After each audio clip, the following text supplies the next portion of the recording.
Gentlemen, ladies and gentlemen, welcome back to the show you've been asking about for the past several weeks. I was just walking along the beach and someone saw me and they said, "Is that you, Jimothy? You're the intro guy for Wayfarers, right?" And I said, yes, I am. And I know, please don't stand that close to me. And we had a nice conversation. And I told them that Wayfarer's gonna be back. But then we delayed, but now it is back for real. With a brand new arc in this epic tale. Mendax, the most noble rogue. Nigel, the smartest wizard. Apoptosis, the most dangerous dungeon master of all time. And Call the Kenku. Begin the new chapter of this story. Ouch. Careful, Jimothy. The exit is very dangerous. Yeah, welcome back, everybody. Another episode. It's been a little bit. We had some delays, but hey, that's okay. You know, so long as everyone's staying healthy and staying safe, that's what we all care about. So happy to come back, though. New arc to the D&D Wayfarers campaign. Awesome to see all of you again, Pig and Ash and Neuro. So let's go ahead. It's been a few weeks, so why don't I'll just do a bit of a recap, just in case people don't quite remember exactly where we left off, or, you know, in case I get something wrong and you guys need to adjust that. So, you guys had finished what I like to call your sort of personal arcs, your personal stories, while you were having some downtime in the dwarven city of Tolkarabad. So Nigel was hard at work trying to research this ore and how it relates to the rings. And he kind of got some information from that kind of mysterious creature called the Rock Eater, who let you know that it's used almost like a battery, that you can kind of charge this up. But that seemed to spark some kind of memory with you, but you couldn't quite place your finger on it. And after some hijinks with Steven the cat, and certainly a very normal human in a secret shop in the city, you're able to recover those memories, which, unbeknownst to you, had been magically sort of blocked. They've been, your brain was sort of enchanted, and these were locked away. So you recovered these memories at the end of the episode, where your mentor, your surrogate father, however you want to put it, locked away these memories from you, and let you know that it is him who's working on these rings, but this is a memory from long ago, sort of that you stumbled upon accidentally. So you now have a bit more direction. You have a lead, if you will, on where you can go next to try to figure out what is the purpose of these rings exactly. So now you kind of have an idea of what they're used for, or at least what the ore is used for. You know who made it, or you have an idea of where you can look next to find out who made it, and that's the Master Nivix. While you were hard at work doing that, Call stumbled upon an underground fight club, an arm wrestling ring, and worked his way up the ranks until he fought the leader in a battle of physical prowess. And though he was unable to stand toe-to-toe and claim victory, he did put in quite a good fight. And I think you made away with his scarf. Yeah, one of his silk scarves that he handmade himself. So you now have the very fashionable yellow silk scarf from Papa Brunt the Minotaur.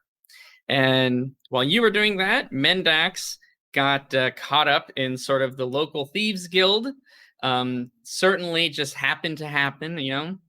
And you took place in their annual tournament, their thieving tournament. Who can steal the most valuable item in Tolkarabad within the month and turn it in? You were able to steal the tiara from the king's cat, Princess Fufu. So you made away with that and were able to turn it in successfully after almost being double-crossed by a couple of your quote-unquote friends. I mean, you know, there's no honor in thieves, so who knows? But you were able to win. You made away with a pretty hefty sum of money, actually. I think totaling at around 800 gold after you had some of it stolen from you that night. and a bag of disappearing powder that has one charge in it and kind of can give you like temporary invisibility. It's a very sought after item, for thieves and rogues and assassins alike. So just to kind of, that's where we're at right now. We'll go ahead, unless there's any questions or you guys need some clarification. Again, great to see you all. It's been too long. We can just start off there. We left off with Nigel, who was in his room winding down for the night. You took that potion, you uncovered these memories, and then we kind of left off there. Yeah, cut off there. It's been too long. It's just good to be back with you guys and hear those voices again, see those faces. Yeah, so basically I'd come back and just slammed into my body, and that was where we cut off, right? Yes. You had this out of body experience where you entered your own sort of that thought mansion kind of palace, the way you organize your mind and your thoughts, and you're now kind of back in. Okay, so do we remember what time of day it was? Yeah, if I recall correctly, and you guys can correct me on this, I think so you went back to your room. I believe you were winding down for the night. So we'll say that it's dusk, maybe 8 or 9 o'clock. It's not super late if there's anything you needed to do. I mean, that's barely late at all, but Nigel respects his sleep. And you have been grinding hard for these past 3 or 4 weeks, sleeping in the library, and burning the candle at both ends, as it would be. Yeah, I think it's probably a good time just to. I'd like to just check and go see if the others are in their rooms and see if I can share the information. Yeah, sure. On any given night, I mean, you guys had again pretty much finished up your personal stories by this time. If you'd be in your rooms at this time, that's fine. If you would be out and about in the town, that's also fine. It seems like Call is sleeping in his room, and Mendax, I'm not sure if Mendax is there. I definitely came back because I was protecting my hold. Mm-hmm. Okay, so we'll say that they're both in their rooms. Mendax is counting over her haul, and Call is fast asleep. All right, I'm gonna knock on Carl's door first. Okay, so this is Stonefish. Yes, who is it? It's Nigel. Are you awake, Carl? Well, now I am. You just woke me up. Good, that was the point of knocking on the door. Can I come in? Of course. I would open the door. Yeah, All door's open. You have the, your crow scythe in the corner where you like to leave it, and Call hanging out. Well, Carl, after many weeks in the library, I've started to learn some things about both these rings, the metal in them, our past, and oh, your arms are looking mighty swole there. What have you been up to? Have you been hitting the gym? In a way, yes. I did some training with the dwarven warriors and other warriors, orcs and humans and that kind of thing, of Tol Caraban. I was brought to their training grounds and did a bit of sparring with some of them. Also got attacked by some ruffians and participated in an arm wrestling club. Wow, and I've been stuck in the library. It sounds like you've been having a ball. I've been hanging out with a talking cat, a very normal human shopkeeper who most certainly wasn't 3 goblins in a trench coat. The whole thing's been a bit weird the last few weeks. You sound like you've been having a great lot of fun. I've been missing out. Well, if you ever want to be attacked by ruffians when you're trying to make your way home, that could be arranged. I'm sure they were no match for the mighty Carl, though. It was not a good fight for me. Worth. Let's not talk about it. Oh, well, I'm sure you did much better than I would have in the circumstances. But nonetheless, to the point, I have spent many days trying to research. I mentioned to you there's been something in my memory that has just been on the edge of my thought for many weeks, ever since we talked to the Rock Eater and it described some of the properties of this metal. And I finally found out that I actually had some memories that had been magically altered. And it was all to do with the same topic. I've hunted down a potion.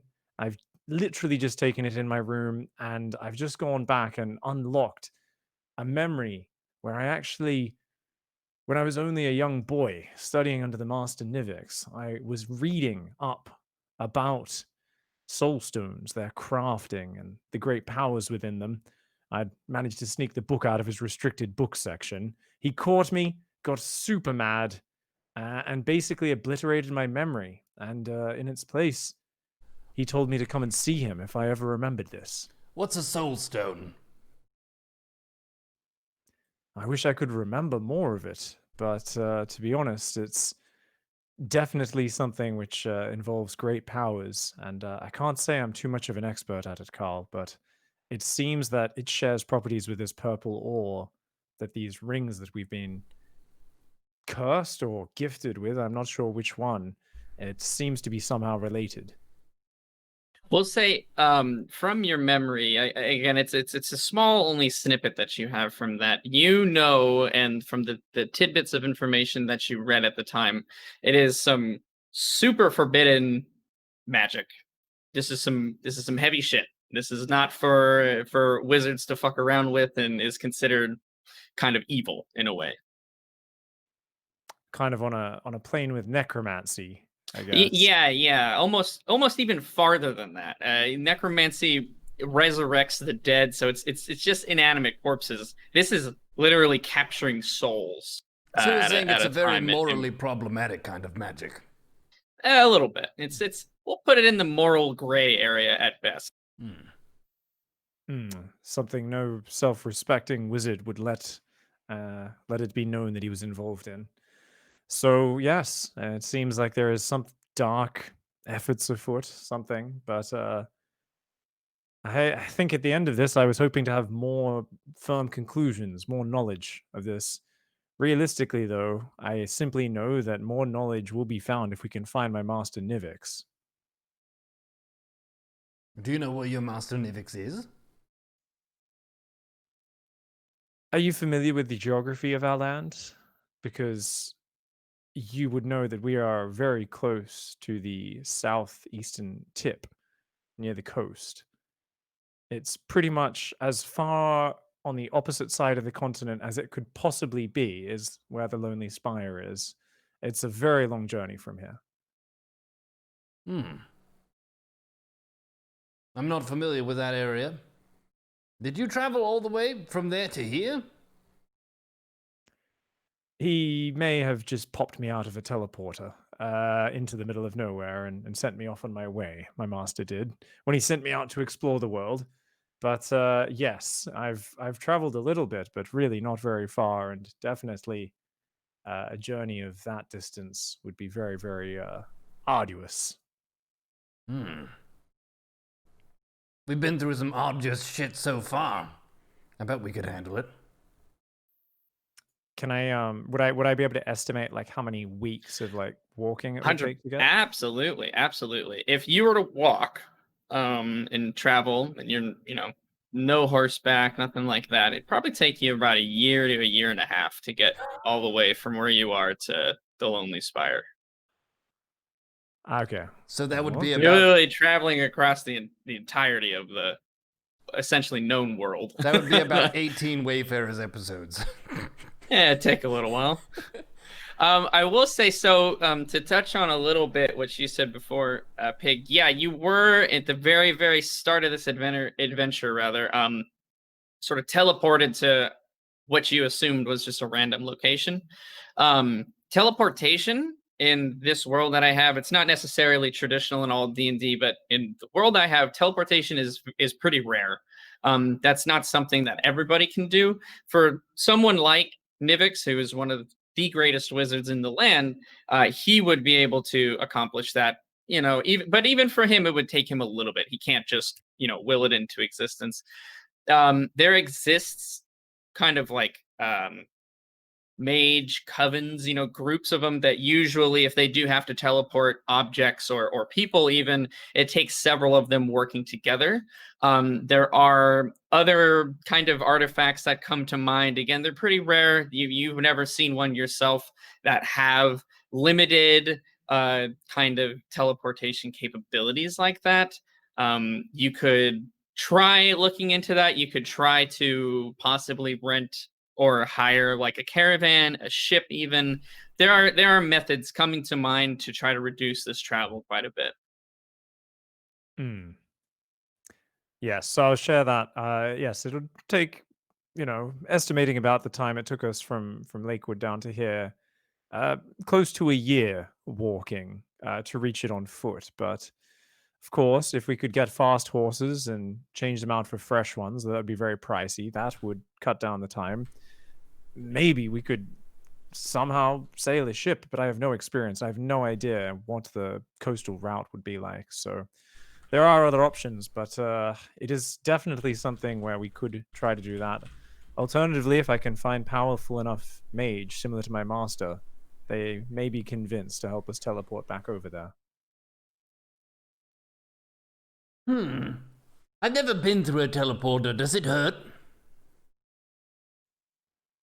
Does make you a little nauseous, but once you've got your bearings and the dizziness wears off, you feel quite fine. That sounds fun. Can I come? I think we should go together. Oh, thank you. This is obviously long-term planning and what our next step should be. So should we go see if Mendax is in? Oh, of course. I wonder what she's been up to. I hope she's in.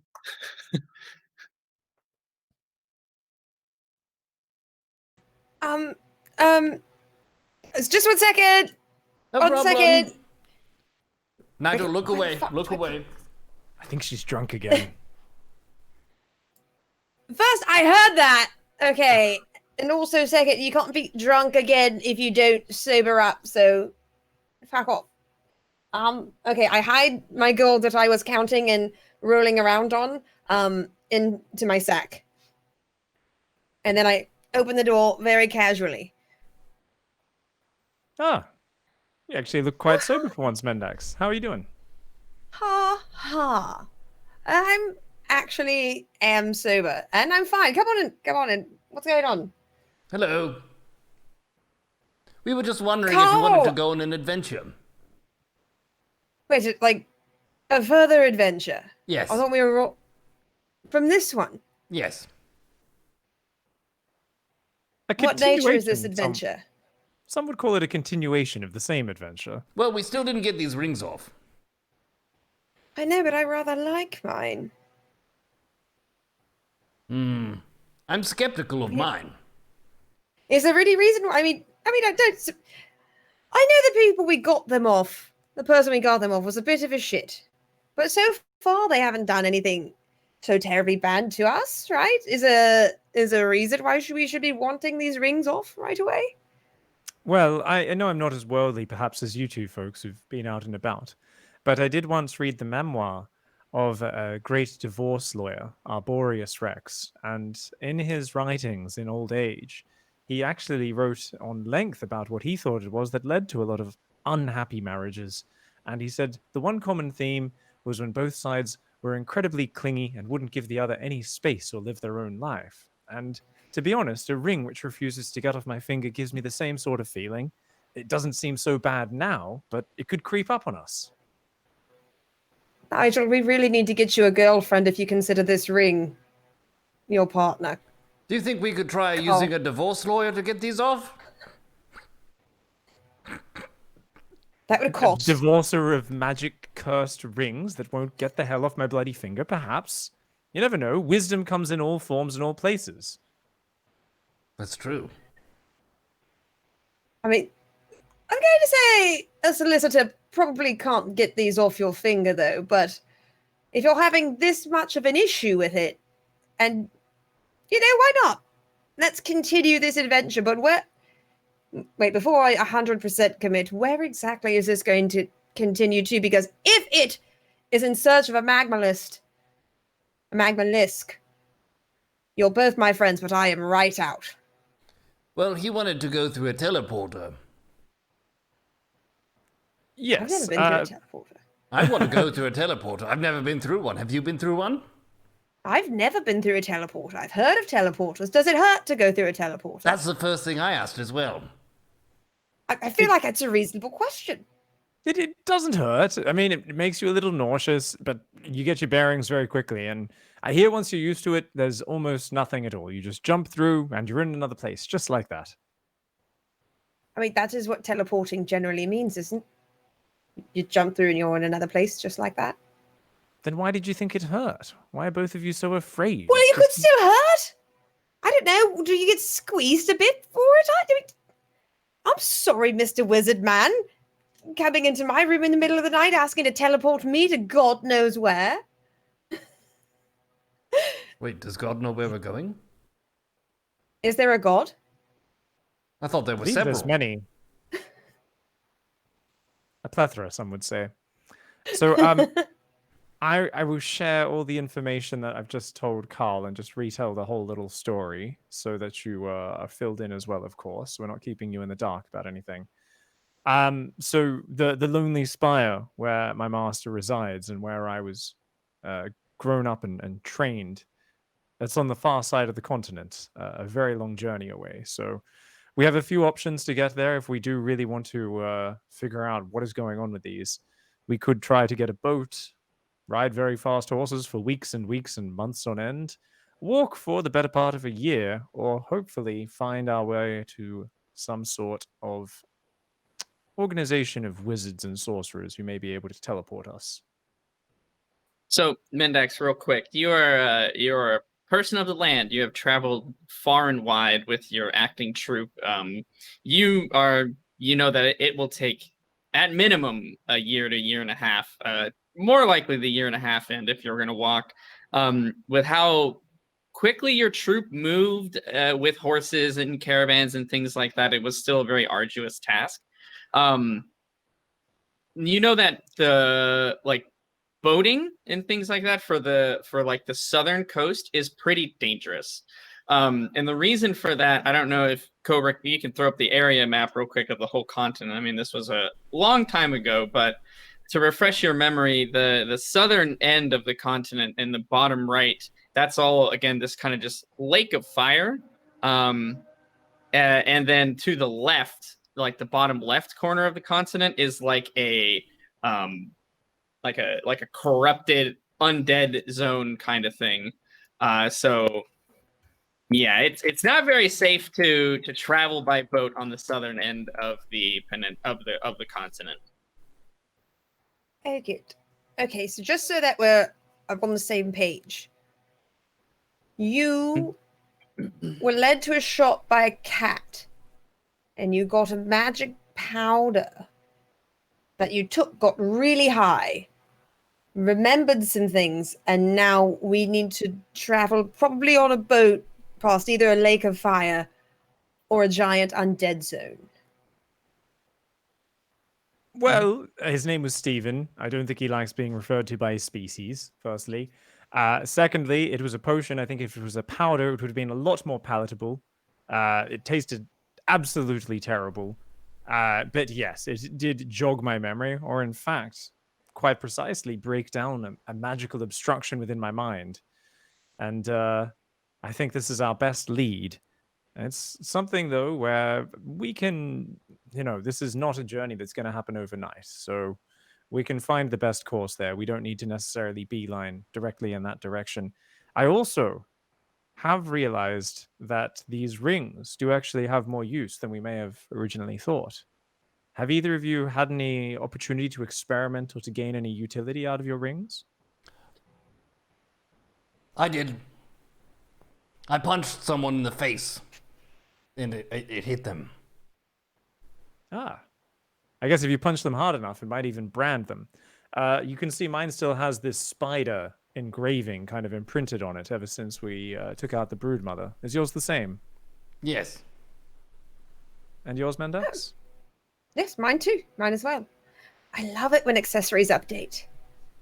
Yeah, it's really quite cool. It's the latest version. I'm not really sure how it became imbued with such powers, but remembering that what I'd learnt about these, and the Rockeater told us about this ore being served as a battery and something that can kind of store up energy of a sort. Now, I don't really know much about the soul stones and how it could be used as such, and that's something we would have to do more research into.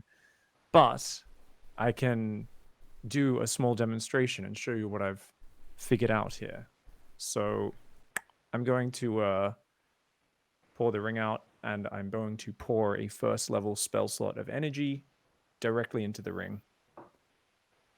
And yeah, absolutely. So you don't even actually have to expend the spell slot of energy.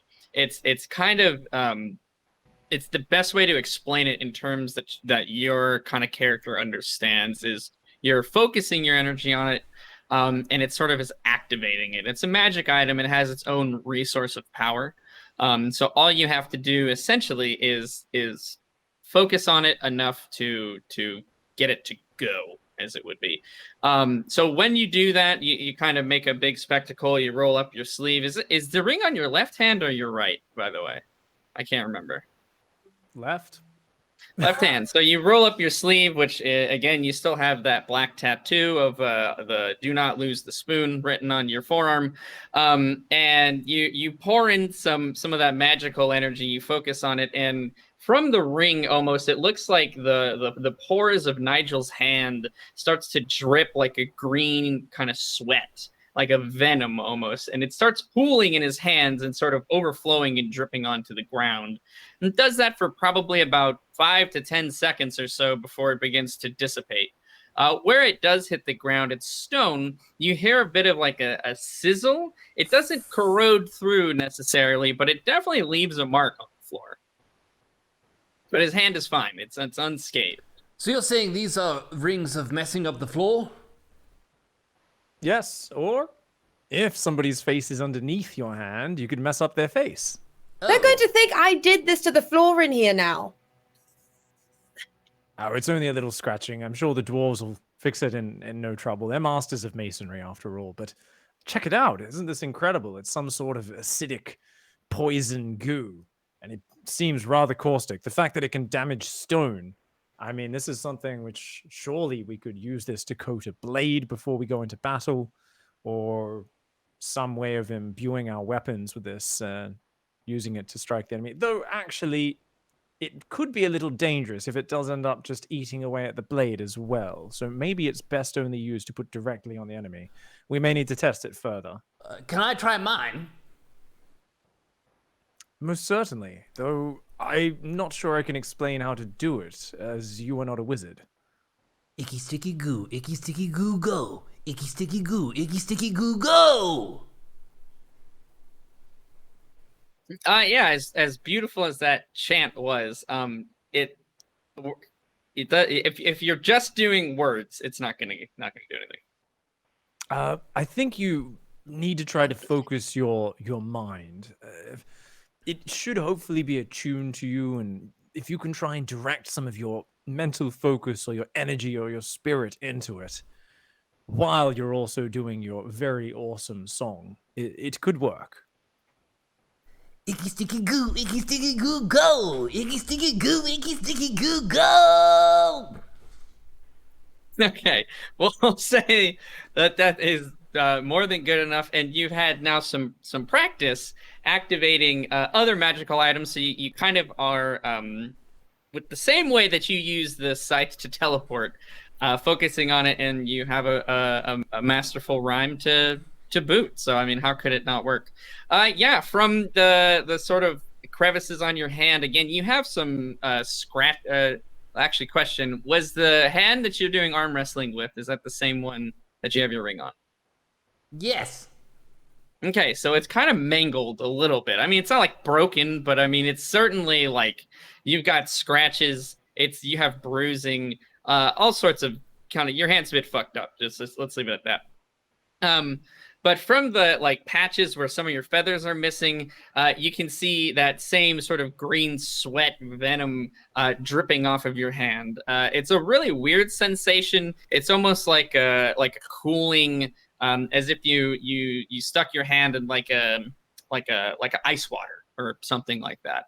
So it's actually quite cold when this sort of phenomenon happens. And it only occurs for about 5 to 10 seconds. and you fuck up the floors even more. By the power of the spider ring, I mess up Mendax's floor too. Are you serious? Yes! I'm already a tiefling, and these people already are going predisposition to hate me, and now you're fucking up this fine tile. We'll just say it was Nigel, Mendax. It's fine. I could take one for the team, I guess. I mean, that's young. I'm going to go to young male both of your wizard. chambers, and I'm going to focus on my ring over both of your floors, too. Well, fair's fair. Sticky, then. sticky goo everywhere. If it's on my stuff, it's on your stuff. Fair call, Mendax. Do you want to try it as well? We can go over to my room, and you can fuck up my tiles as well. Yes, I would like to go over to your room so I can fuck up your tiles, please.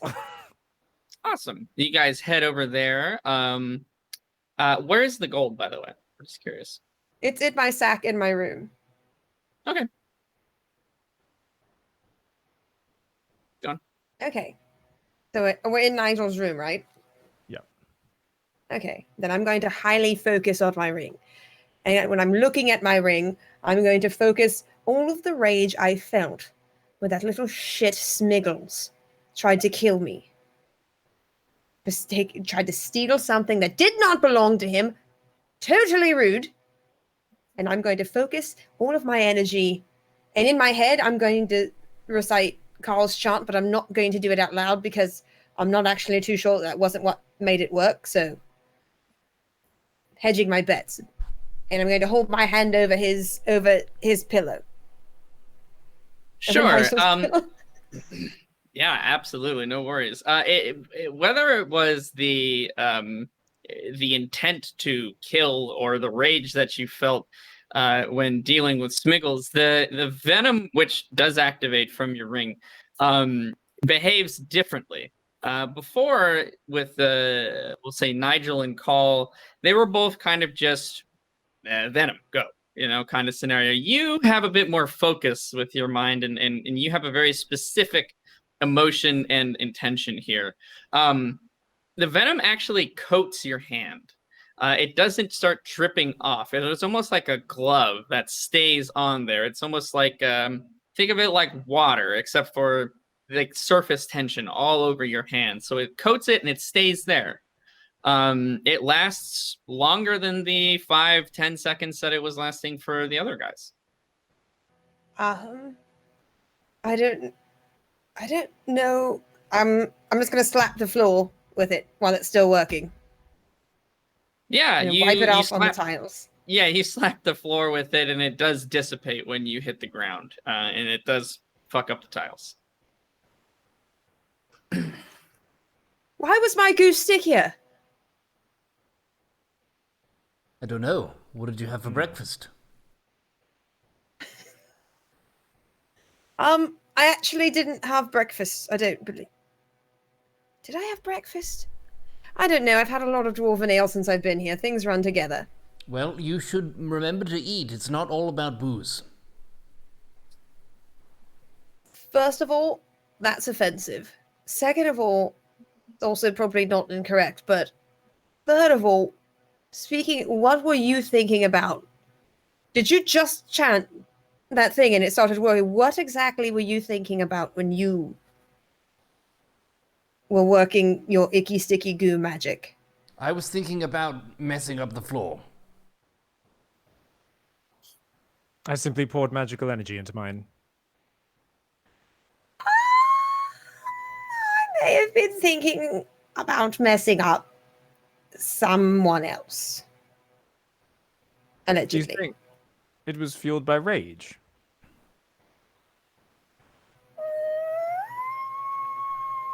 Maybe. Like a low level rage. Maybe spite. I think that may be a very powerful emotion that, from past experience, I believe you may sometimes experience.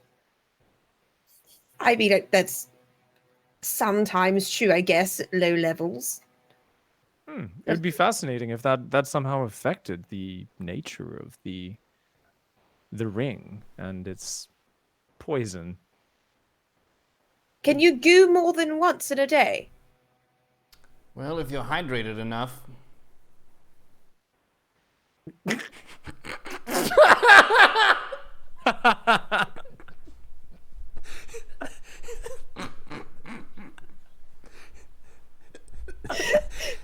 We've lost Apop already. I didn't say it. I may have lobbed, a bit of a grapefruit, but I did not say it, Apop. It was a legitimate magical question. I'll allow it. And I gave a legitimate, health-conscious answer. I see no I agree. problem. I believe that I'd already tried it the previous day when I figured it out twice, and I can't use it. Though I could try again now. If I can't remember if I'd actually done that or not. So I'm gonna give it a. Did. I believe. Yeah, I think you did try to like go for. You were like trying to write notes down, and you wanted to see if you could do that again, and now you can't. Yeah. Yeah, only once a day. It should recharge when you rest. Similar to any other sort of magical abilities where it has a limited use, yes. Okay. So perhaps the next time we try it, we each try to focus on a different emotion and see if it behaves differently. Yes, I'd also like to test it on a blade and see if we could, weaponize it that way, because it's going to be a little hard to actually get into hand-to-hand combat and kind of smear this onto an opponent. But Not for you. Apparently, I've got a fantastic acidic bitch slap move that I get now. Well, unlike a bitch slap, from the looks of it, even if they are quite golem-like, it may actually disintegrate their jaw. So it may be a little bit of an escalation if we aren't in a direct combat situation. Also, I do like how Nigel thought of nothing but violence with this first. I just would like that to be out. Nigel, I'm a little proud of you. Well done. Well, you two are having an effect on me. Also, it doesn't look too tasty, and I'm not really sure what else we'd use it for, but, maybe I am becoming more violent the more time I spend around you ruffians. It could be a good cleaning product to clean out some drains or something. Honestly, I think you could do some really cool sculpture with it. You just have to work in 5 to 10 second increments. That's all. Mm-hmm. Has Mendax's stuff dissolved? Is it gone? Yeah, when she slapped the ground, it kind of broke the surface tension of the venom glove, we'll say, and then dissipated on the ground. Similar effect to back in her room. Okay, so the next time, yes, I'll experiment with trying to channel my energies into it with some sort of different intent and see if I'm not sure if it's simply attuned to you differently, so it attracts a different form, perhaps in some way. But mine and Carl's was rather identical from what I can remember. It looked very similar. Interesting. I wonder if... I mean, we know it doesn't hurt us, but I wonder if my goo would hurt one of you. Or if... Do you think it just doesn't affect skin, or it just doesn't affect your skin? Or would it matter since the 3 rings from the same, I don't know, the same person, the same material? I don't know. I believe because the item is most probably attuned to us, and I mean, certainly as with these rings, they've been attached to us. I believe it would only not affect the user. I believe if you decide to prank me by waking me up and slapping me with that, I am probably going to suffer some very severe damage. Okay, well, then just remember that the next time you call me a drunk. The best kind of drunk. I mean it lovingly. In any case, now I see what you mean about maybe wanting to get these rings off our hands. Yes. So I am definitely down for this adventure. At the very least, we must learn to understand and see how they work. And if we think back to that brigand leader who had abducted the dwarf back in Lake Town, it was, he seemed possessed or not in his right mind or something. There was an odd vibe about the whole thing when we picked up these rings. So it's definitely not something I'm happy to just leave those questions unanswered. But I think we've come to some conclusions now. We've figured out at least a little bit of how these rings work. And we should also keep an eye on them because they do seem to be flexible in some ways. I mean, they've already changed since we've worn them. They seem to be imbued with certain powers, and we don't have the faintest idea of how they do that, or how we can imbue them with new powers, or truly harness it to the greatest effect. I have a question. Yes, Carl. We have a spider on our ring, and we killed a very large spider. How does it tell what we've killed to get the symbol and that kind of thing? Would it just have a symbol of everything we kill, or only special things? Honestly, it's all guesswork, but it could be creatures of great power, or it could be things that we defeat together. I mean, that was an epic battle that we all went and worked together at for a long time, working our way through that lair. I honestly have no idea, though.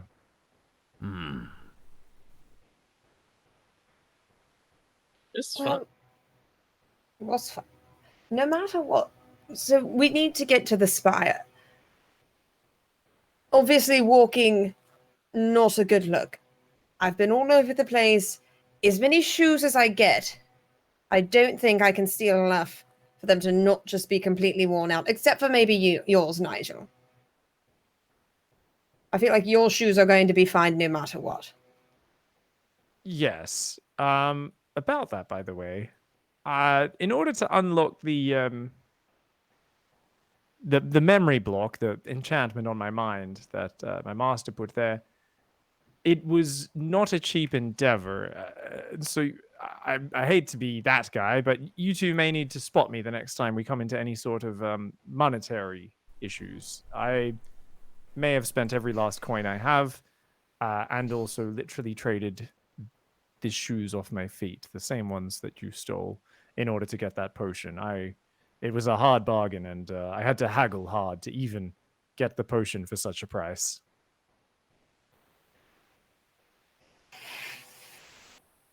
You mean those shoes that I stole, that you abandoned once already,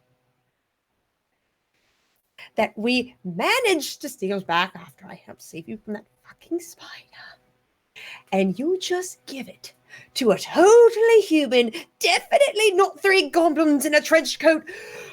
You're shitting me! It's fine. It's fine. We're going back to that store before we leave. I'm just saying we are getting those goddamn shoes back. Those are the best shoes I've ever domestically foraged. They actually were kind of fantastic. It really hurt me to get rid of them, but I'm sorry, Mendax. I'm not so good at trading, and I don't have a lot of experience with it. Lifetime indoors. I'm still getting my head wrapped around it, and a few weeks in the library with a talking cat doesn't do the best for your interpersonal abilities, I guess I should say. All I'm saying is no matter how drunk I am, I have never traded one of your gifts to me for any more ale, or fermented goat's milk, or stonefit, or anything. But Mendax, he has important wizarding work to do. And all of us have a history. And he is trying to understand his. Is that not more precious than shoes? It's what the shoes stand for, Carl. It's what the shoes stand for. What do they stand for? And also, you can't do too much wizarding, important business barefoot. You just look silly. But there are many shoes in the world. Oh, really? Are there many shoes that stay white throughout an entire spider cave? Are there many shoes that stay completely clean and sparkling while hunting down a magmalisk in lava? No, sir, there are not. These are special shoes which I gave to my special friend, and he has tossed them aside, not once, but twice. We are getting the shoes back before we leave. That is the end of it. Thank you for sharing your emotions with us, Mendax. Sorry to yell. It was just something I gave to my friend. I thought that it meant something. Apparently not. It's fine if we don't go back for them. It's totally fine. I was rather fond of them myself as well. I mean, if it really means that much to you, I'm not the best at foraging domestically and being stealthy, but I'd be happy to help you out. I can always turn you invisible if that helps. No, I don't domestic forage everything. You made this deal. You made the deal. It was a legitimate deal. We will go back and I will buy those shoes back for you. Because I may, in fact, have come into a few coins over the past few days. I'm sure we can get you these shoes back. Oh, a couple of good days at the dicing down at the tavern, huh? I was at the tavern. Ooh, well, that's very kind of you. Well, I mean, I'm kind of pooped. I've literally had a wild journey into a formerly locked off corner of my mind tonight. But perhaps we can go back to the Wizard's Corner tomorrow and then see if we can buy back Alleluia Jackson's special white magical shoes, or at least very stylish at the very least. And then we can try and plot a course forward. Try and see if there's any wizards we could find that could help us teleport. Perhaps investigate any shipping routes we could get a ride on or a caravan across the continent. For sure. I don't think that's... We could be able to find something, certainly. It's just a matter of which route we decide to take, but I agree, a night of sleep would probably be good. I want to go on an adventure. The city is nice, but outside is nice too. Yeah, you guys are definitely getting a little stir crazy. You've actually been in the city for close to about a month now, while Nigel's leg has been recovering. So could use a bit of fresh air and change of scenery. Yes. My lats, all the gains from those rowing trips, I feel like they're all gone at this point, so we need to get back out there. We should. Honestly, I probably should leave the city sooner rather than later, so I'm totally good with this plan. Quick as possible, adventure. To get these rings off, or something, or learn new abilities with them. Maybe we could find a giant something or other, and then have another symbol, and then be able to mess up a floor in a new way. To messing up new floors. Yes. All right, so you guys will say you retire for the night. A lot to process, a lot to think about, and newfound abilities for each of you. Yeah, you each have a fairly restful night's sleep. You, in your own ways, have been working very hard this past month, so it's kind of culminated to a point of, though you've been cooped up, you are definitely still a little tired. Yeah, you guys wake up the next morning, not too early, not too late. You're welcome to do whatever you want. What would you like to do? You want to go back to the Wizard's Corner, is that right? Or are you moving on to something else? I wasn't sure what you guys wanted. And we definitely need to get back to the Wizard's Corner. We also need to get Goop. Have we picked Goop back up yet? Yes. No, we haven't picked Goop up, so we're going to go down to the Golem Smiths, yeah. Okay. Before I went to sleep, by the way, I did pull my spoon out of my Safety my safety pocket and inspected it, and I fell asleep looking into its reflective surface for the wisdom that I trust lies within, or secrets. I assume I didn't come to any revelations regarding the silver spoon. No, you came to no revelations about it. There is something about it, whether or not this is something you're forcing yourself to feel, but you're starting to maybe even just trick your mind into its importance. You do start to now, you feel like, you know what? This is something I need. Were you laying on your back and holding it in front of yourself when you fell asleep? So that it would have dropped on your face. I'm just asking. I'm just trying to paint this picture. Yes. Good to know. It's good to know. Yeah, you guys are rested up. What would you like to do? All right, let's head down to the. So we meet up in the morning. Mendak, shall we head down to the Wizard's Corner? Yes, definitely. Are we going to grab Carl, or are we going to have Carl get Goop? Or will Goop even go with Carl? Goop will go with anybody, really, as long as they have his orb, his little control stone. I believe we can Grab call him it. by the stones, do whatever you want. I'm looking through my inventory, actually. I feel like maybe I already gave that to one of you guys, but I can't quite remember. I do have a receipt for Goop's repair at the very least, so I'm not sure if they left him.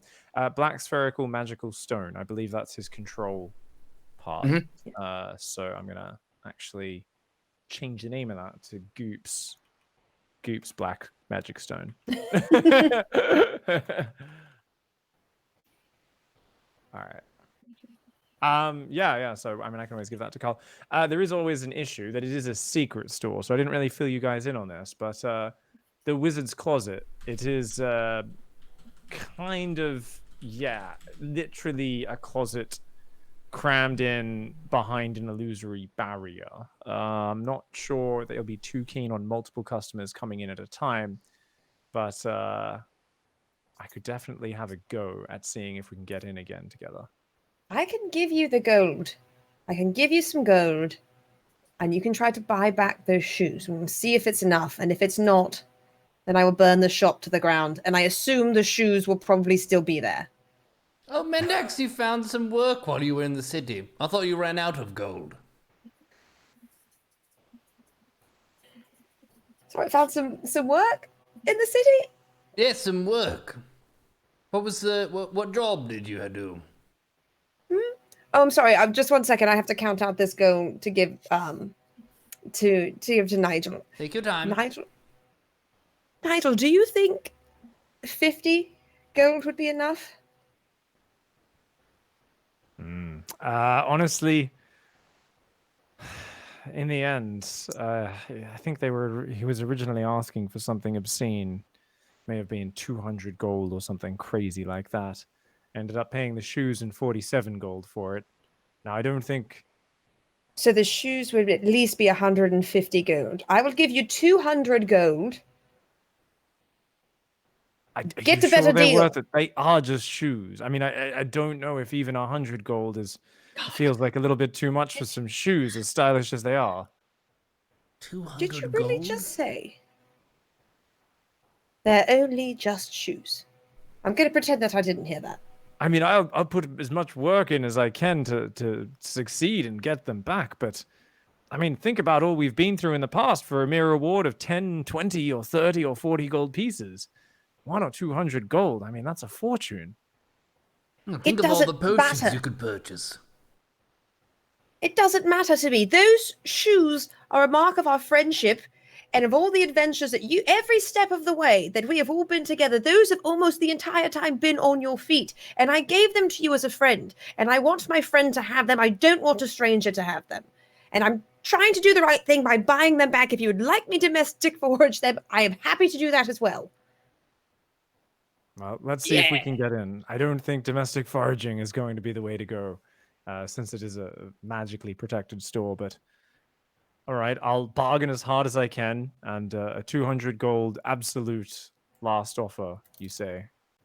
I do... At first, come back if they're asking for more. I'm going to give you 200 gold if they like definitely not goblins, but maybe they like shiny things.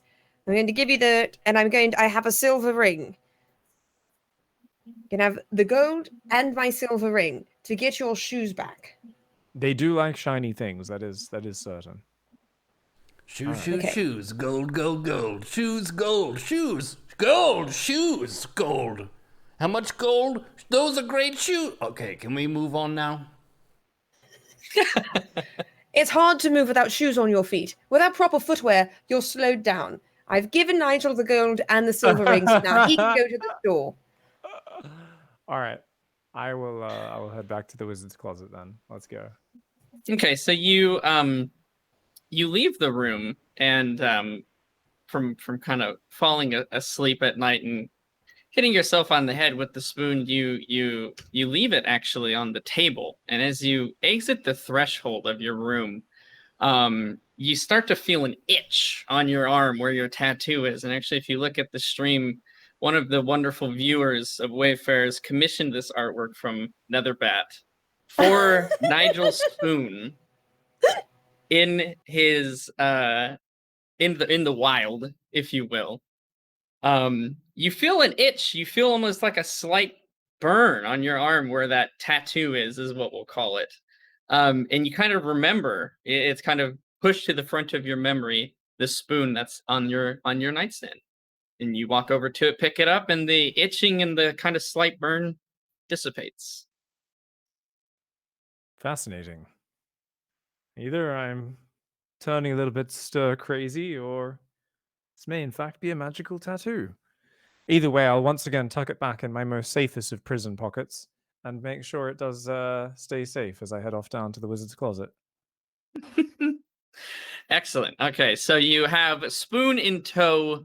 You exit the room and you are now heading out to the wizard's closet. Is the name of the secret shop. And real quick, just thanks to Moss Neotech Prototype for commissioning that artwork, because that was top tier, my friend. Thank Is you that very the much. mirror that's on the side? Yes, yeah. There's some tidbits in there. There's It's the got his mirror that he wand. has. He's got the wand. Yeah, it's all Is there, that an man. owl feather? Yeah, it's almost like it's got everything. Very nice. This is Nigel in one picture. It's got unintelligible scribbles. It's perfect. Awesome. But yeah, so you head to that sort of that wall, right? That was sort of hides the entrance to this shop. Yeah, you're there. Yeah, so I'd taken note of kind of which bricks and Stephen had kind of poked to try to open it up before, so I'm going to try and do the same thing. Yeah, you go and you do recall the order in which the sort of stones were pushed in like a combination. They don't budge. Nothing moves. I was really hoping a repeat visit would be a lot easier than the first time, but goddamn. Okay. So,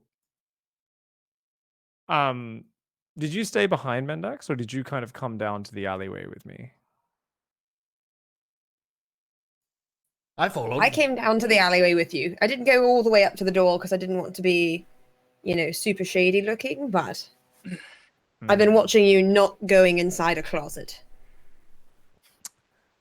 So, I believe not only do I need to touch the bricks and the sort of password, but the first time I had to get in, I had to have some beard hair, and I also had to say something true first as a little bit of a ritual. Now, none of us really has much of a kind of, I think it was a beard hair, I believe. We ended up using a dwarven...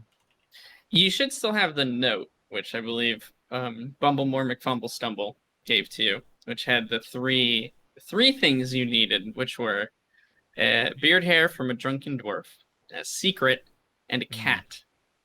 A secret and a cat. You actually do need a cat as well. God damn it.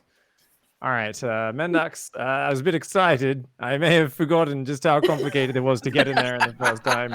Your shoes may be freaking gone unless we want to spend a bloody long time. They may be something which is pretty much unrecoverable at this point. I can tell you it's through there, so if you want to try and, burn the building down or get a way through, maybe, but I have no idea how to pierce this sort of illusory barrier. Did you try knocking on the door? There is no door. There is simply a wall. Did you try knocking on the wall? I tried knocking on a very specific passworded section, sort of, tapping the secret bricks. You could maybe give it a tap with your halberd, see if it's willing to let us in, but I don't think it'll work. I could bonk it with the bottom side, the blunt side. Bonk. Bonk. Let me in! Let me in! Call you tap the end of the scythe on the wall.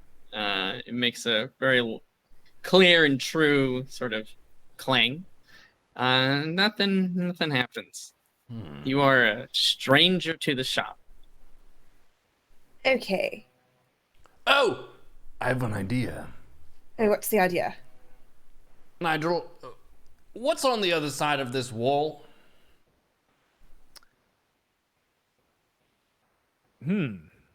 Well, the store itself, I'm not sure if it's exactly physically right there because it is clearly a sort of magical construction. Inside, the store itself is about the size of a closet. It's very, very small, simply a counter, and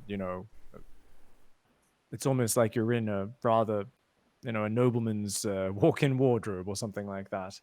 But I believe there was a tunnel entranceway, right? Sort of like a magical corridor that you walk through once it opens.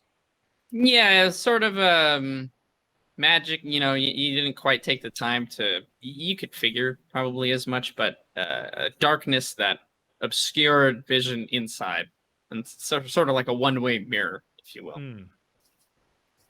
So it's more like a one-way mirror, yes. But it was kind of blocking the light from coming out because it was a very well-lit room, just like a store, but Super well lit. Yeah. a large closet, and it was just crammed with items on the shelves on all sides, except for the entranceway.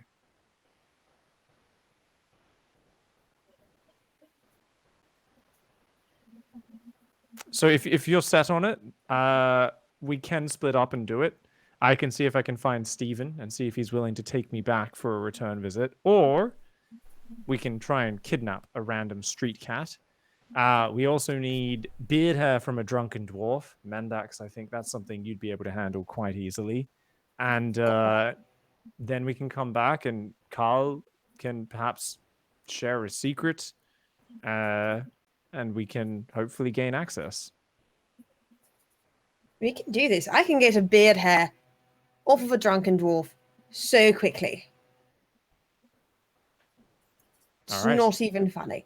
And if we need to, I will buy a goddamn cat. Uh-oh. Okay. And like an embarrassed teenager who's being caught shoplifting and has to go and return the thing back to the shop, but it's kind of in reverse. I'm getting back the thing I sold. I guess kind of a little bit like a junkie who's gone and sold their mum's TV, and then it's like, oh, can I buy it back now, please? I'm kind of not the proudest of, okay. But all right, let's split up, meet back here in an hour, I guess. I'll quickly head back and see if I can find Steven in the library. Wait back here when you're ready in an hour and a half at the most. Okay. I'm going to go directly to the tavern, and I'm going to find the most drunken dwarven male there. And I'm going to shamelessly flirt, and then tell him that I'm leaving, never to go away, that we were soulmates meant to be together. Could I please have a lock of your beard hair to remember you? And see if that works. Okay. Nigel, where are you going? I'm going straight to the library to look for Steven. Okay. And Call, what are you doing? I already know what the secret is I'm going to tell, so I'll do some push-ups and jump squats. Perfect. Okay, sure. Sounds perfect. Mendax, we can take care of your section of this first. You head to the tavern, the one that you've been to now many times. It is early. It's not early in the morning, but it is in the morning. On a weekday, if you will. So it's not necessarily going to be the most hustling and bustling of places, but you do enter the tavern. Familiar barkeep hanging behind the counter once again. You see that the tavern is mostly empty, but in one of the corners there is a dwarf, and he is sleeping on like the table. Not like on the table, but he's like sitting in the chair, head on the table. Okay. I'm going to go over there, and I'm going to gently poke him. Okay. Yeah, you do so. The barkeeper kind of looks at you strangely. Like, okay, I don't know what's happening here. But he keeps an eye on you, in case you try to steal this guy's stuff or something. You poke him, nothing. He doesn't make any sort of. Actually, no. We'll do a roll for it. See what happens. It would take a credible roll for this dwarf to wake up, but we'll see. Nope. He fidgets a little bit, but overall is unperturbed. Okay. Then I'm going to feign concern. I'm going to go up to the barkeep. Hey, I think this might be the person I was supposed to meet here, but I can't get him to wake up. Can I please have a cup of water for him? I'd like to see if I can't get him to drink it. Okay. And he'll get a kind of glass, fill it up with some lukewarm water. Okay. And I take the water over there. My back is to the barkeep right now. Mm-hmm. Okay. So I'm going to pretend to be like, I'm going to lift the dwarf's head up gently, quite gently. Mm-hmm. Oh, are you okay? All right, just a little bit of water. And I'm going to tilt the cup up a bit. And as I'm trying, I will try to pour a little bit of water into his mouth, so it's not a lie. I am going to then also pluck 2 beard hairs off of his chin with my other hand. So, and then I'm going, can't set it back down. So I leave him be, pat his head a bit. I'm going to walk back up to the barkeep. I can't get him awake. Before we go and just assume that you successfully did this. Damn it! I was let's hoping go to get ahead. past that. Let's go ahead and give me a sleight of hand. Okay. Let me go. A 14. Okay, you should have a bonus to it, I'm sure. She would be a On your shitty character. rogue if she Oh didn't. no, my connection. Oh, and she out. Okay. I like how we got a. Oh, no, my my connection. connection. That was pretty perfect, actually. Let me see what her. Yeah, it's +3. It's +3. Okay, so she said 14, I believe. Yeah, that's a 17. We'll circumvent the theatrics and we'll say that she is successful in plucking out 2 of the beard hairs without waking up the dwarf. A 17, that's more than enough there. We'll just assume at that point she decides to return, unless when she reconnects decides to do something else. Nigel, we can move on to your segment here. You are heading to the library. You're looking for Stephen. Any tactic of which you're going to accomplish this?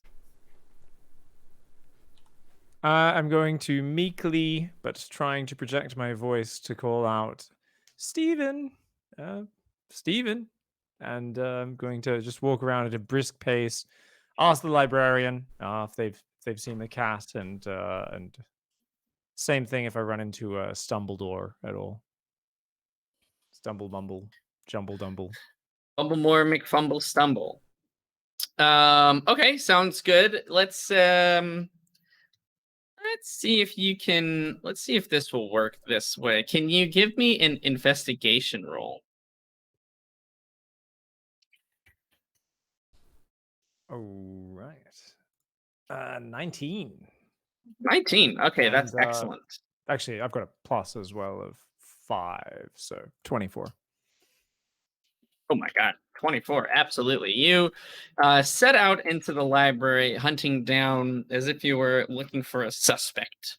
You're trying to think about all of the times you've encountered Fumblemore McStumblefumble and his sort of mannerisms and what he does. You come across fairly quickly in one of the rows of bookshelves a pair of socks in one of the books. I'd like to sniff them to see how fresh they are. Oh. Oh god. Not right up to the nose, but Oh. like actually more. I want to. Mostly, it's the moistness. You Oh, know, no. How fresh. Oh the, my god. An investigator needs to know these things. No. Okay. Yeah, they're one could even say they're very dank. they're They're they're dank? they're quite pungent. Freshly peeled from sweaty feet. Okay, That's so what I you know would I know he's about. So I'm going to kind of spiral around from there, and call for him. Okay, sounds good. Yeah, after a few more minutes of searching, kind of canvassing the area, radius of the socks, if you will, you find a sockless Fumblemore McStumble, looking at one of the books off the shelves. It's upside down, and he's kind of mumbling to himself. Oh, hello there, Fumbledore. Uh, Ooh, how are you doing, mate? I'm doing very good. I'm looking for my socks, if you must know. But how are you? I'm doing quite well. I'm looking for Stephen the cat, actually. Have you seen him? Stephen the cat. Meow. He makes that noise. Well, actually, very rarely. He normally speaks. Thinks quite highly of himself, looks down on us, hangs around at the library a fair bit. Oh, Stephen the cat. Yes. Yo, what do you want with him? I wanted to say hi. We've actually been kicking it off lately, and it's been nice to have some good conversation with him. So I was hoping to speak to him. Have you seen him around today? Well, yes, I saw him just a few minutes ago. I believe he was perusing the mushroom section of the library. Oh, well, thank you so much. You know, I believe I actually did see a pair of socks just back over there, just around that shelf and to the left. Perhaps they are. Were they in the geology section by chance? I do think so, yes. Oh, I those aren't my socks. Oh, okay. It's somebody Thank else's you, handy though. bookmark. No worries, Fumbledore. Well, thank you very much. And I'm going to briskly walk off to the mushroom section to try and catch Stephen. Ta-ta! See you later. Okay, yeah, so you head over to the mushroom section of the library, which is just a few rows away. Actually, it's not even very far. And yeah, you see a white cat sitting on like a stool, looking at some of the books. It's Stephen. Ah, Stephen was white. Okay, cool. Mhm. Hello, Stephen. Hello, Nigel. I hope I'm not bothering you, but I do have a favor to ask. Another one. I'm hoping to visit the wizard's closet again. Is there any chance you know if either you would be able to accompany me, or perhaps do you know if it is possible to gain access with another cat, or only yourself? Oh, any cat will do, Nigel. But until Carbon, there are only two I know of. Oh, really? Mm-hmm. The dwarves not fond of humanity's favorite domestic friend? More that we're not fond of the heat. Ah, fair enough. I can imagine your coat wouldn't be too good. So, I mean, obviously, I already owe you for the last one. Yes, Is you there do. something I could do in return for you if you were to come down and help me gain access one more time? And I'm also wondering, is it possible to visit with my friends? Two of my friends are also interested in purchasing goods. Hmm. I do believe we could get you access again, provided you meet the requirements as last time. Uh, but admission for multiple patrons of the store, I'm afraid that's just not doable. Fair enough. Well, I do have my friends still gathering the beard hair and that sort of thing. I'm sure they'd be happy to pass it off to me, and I'll go in alone. Are you open to helping us out? Oh, I'm always happy to help a friend, Nigel. But I mean, you can see I am quite busy here. I suppose I wouldn't mind garnering another favor from a wizard such as yourself that could find time in my busy schedule to help you. I'm much obliged. I know you must have a lot of things on your plate, a lot of things to do here. So, are you free now to head on down? Ah, yes, I suppose so. Carry me. Yes, of course. I will pick up Stephen and hold him in front of me, and head back down towards the wizard's closet. All right, sounds good. So you successfully recovered Stephen and were able to garner his help. And yes, I see Mendax is back. Welcome back. Glad that your internet issue was not a permanent one. You were able to successfully pluck the beard hairs from your hapless dwarf victim. And we just kind of said you left him there and left the water next to him and went back over to the wall where the store is located. Unless there's some other way you'd what I like was to going do. to do. No, that's perfect. That's exactly what I would have done. I would have left him face down on the table, but with the water. So better than he Very kind was. of you. Indeed. Yeah, so you, Pig, were able to so now you owe two favors to this talking cat. And Mendax is able to get the beard hair. You both meet back up in front of the wall where the supposed wizard's closet is located. And you are greeted by Call, who is doing another set of push-ups.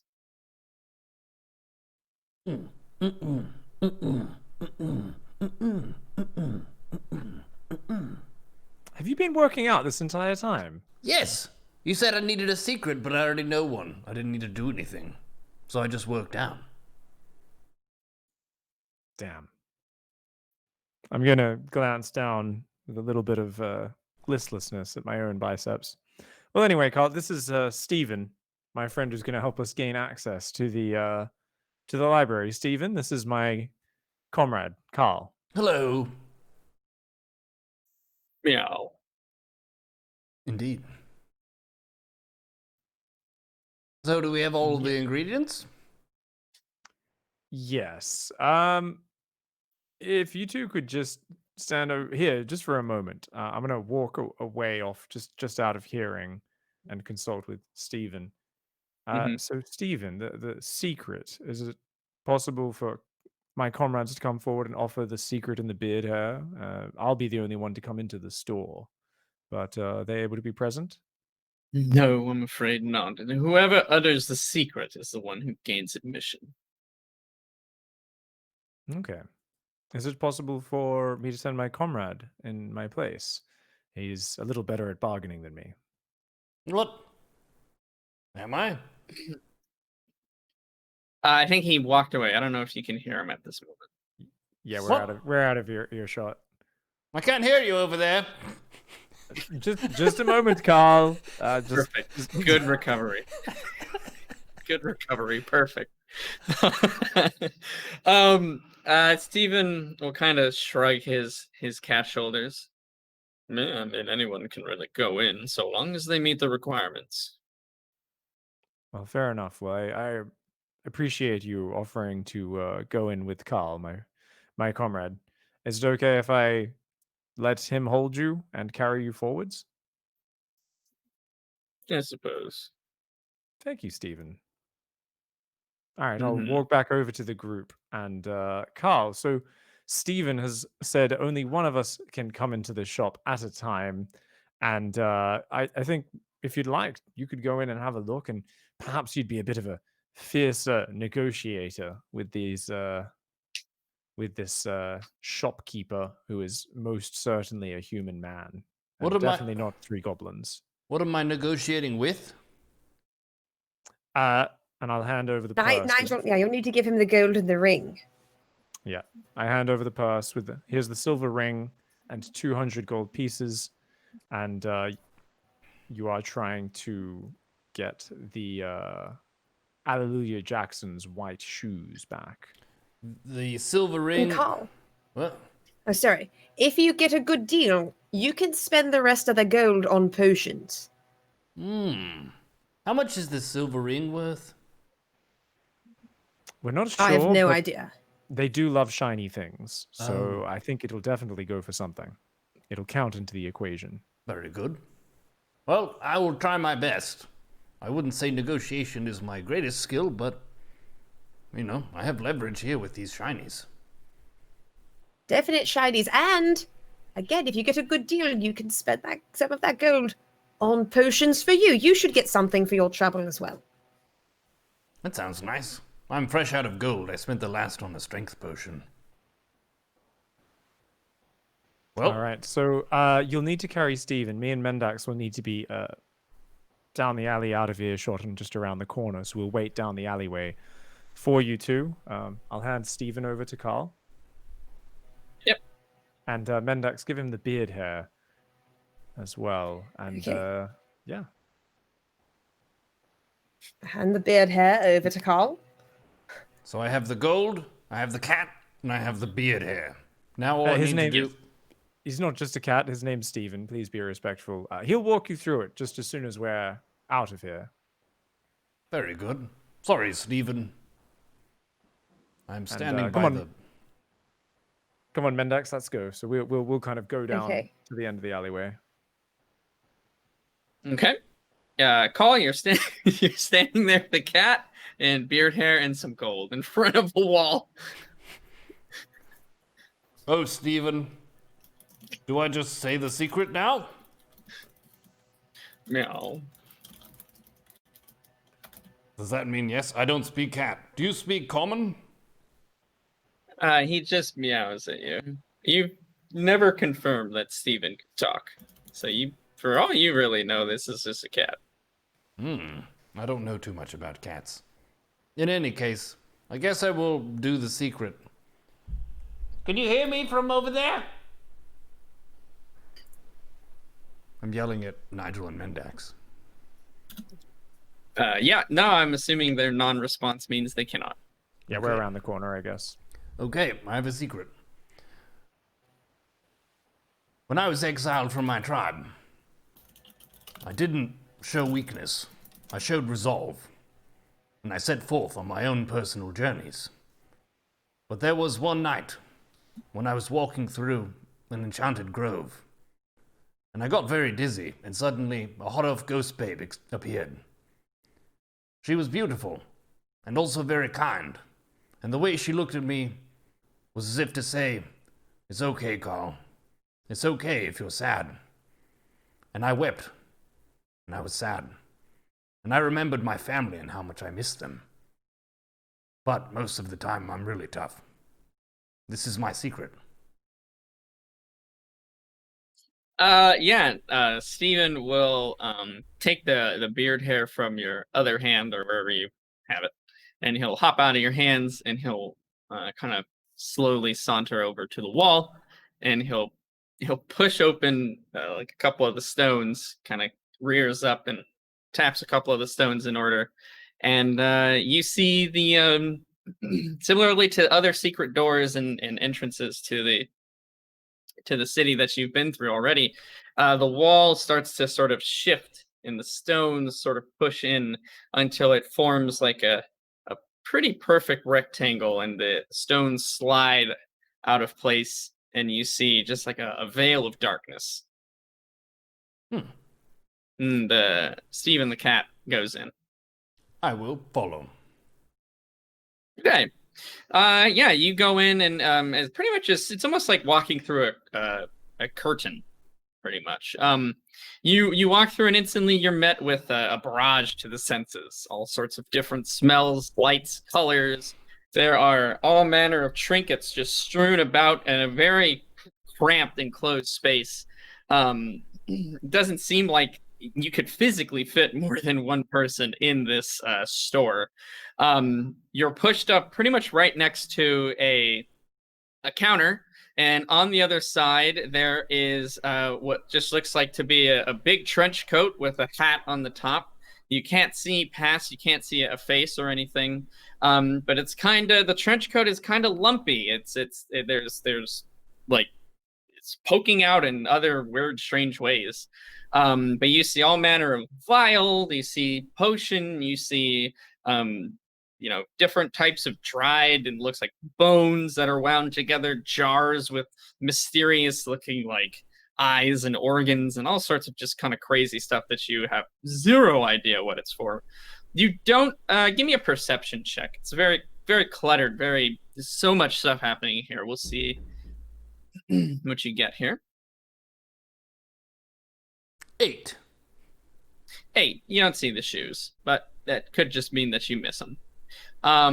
Behind the counter again, there's just like one sort of thin table that's in the way, with different manner of scraps of paper and wax and candles that are burning. And the figure, what do you want? Hello, my name is Carl the Kenku, Barbarian. You have a very nice shop here, and I'm shopping for some shoes. Yes, what kind of shoes? What shoes do you want? And you hear like a voice from down below in the trench coat speaking. I seek the whitest, finest, cleanest, sharpest shoes that you have. The shiny shoes. And like a green arm will kind of jut out of the back of the trench coat in one of the ripped open seams and sort of move some stuff off to the side. This is kind of like halfway down the trench coat here. And they like move things to the side, they throw things out, and eventually they grab something which comes into the trench coat, and you see some rustling happening inside, and the shoes come out through the top. It's like a gnarled green hand with like yellowish kind of gray dingy fingernails. And he holds them in front of your face and then drops them on the counter. You buy, yes. I what? You buy the shoes, yes? Of course. That would be stealing. Yes, no steal shoes. No purchase. Yes, purchase good. Purchase great. How much? Give me a wisdom save.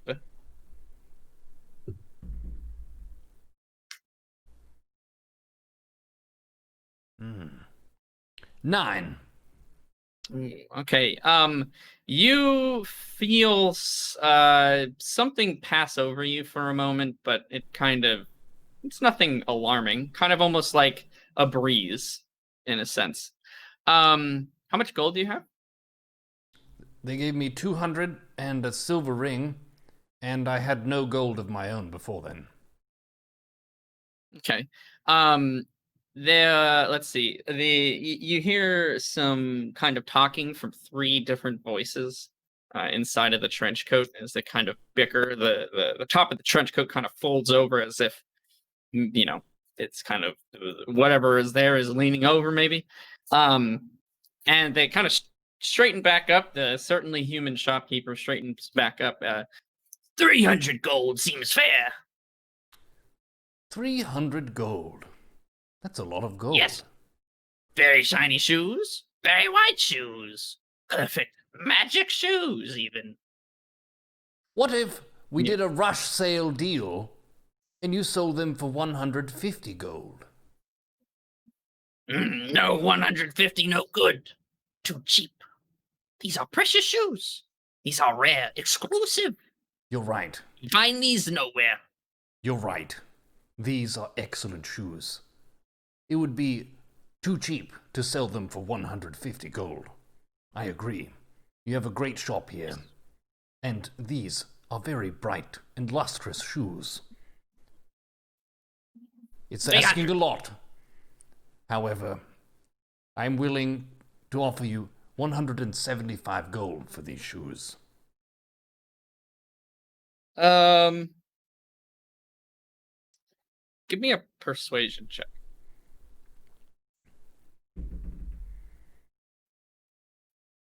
Natural 20. Okay. And you have a what's your bonus? Bonus would be if there is one. +1, so 21. Okay, that's good. They kind of have a conference again, bickering voices going back and forth. They straighten back up. We like you, bud. Yes, you don't see many of your kind here. We give you good deal. 200 gold. 200 gold. Yours. Yes, 200, 100 off. This is very good human bargain for humans like you and I. I do like a good human bargain. What if you threw in a potion? Potion. It's too much bargain. Need extra for potion.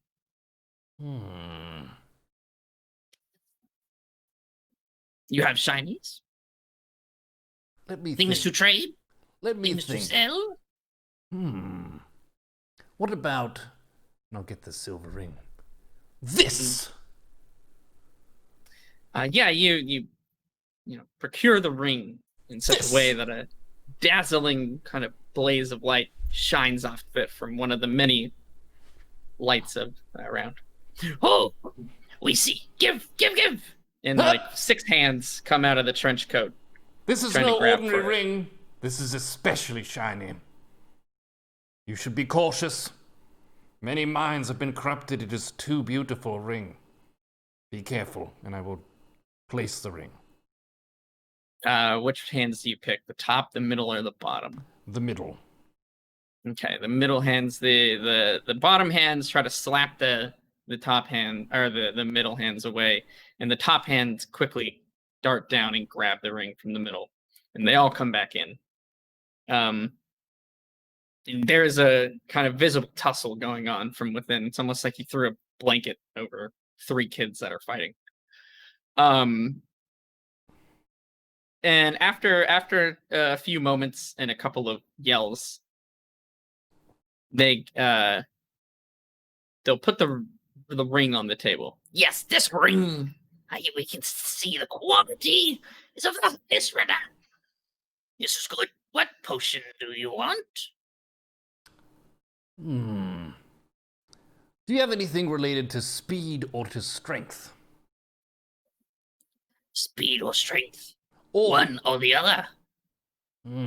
speed. Speed, yes. And the kind of trench coat will shuffle to the left. It won't turn. It just kind of shuffles to the left. And it goes to another kind of small corner over here.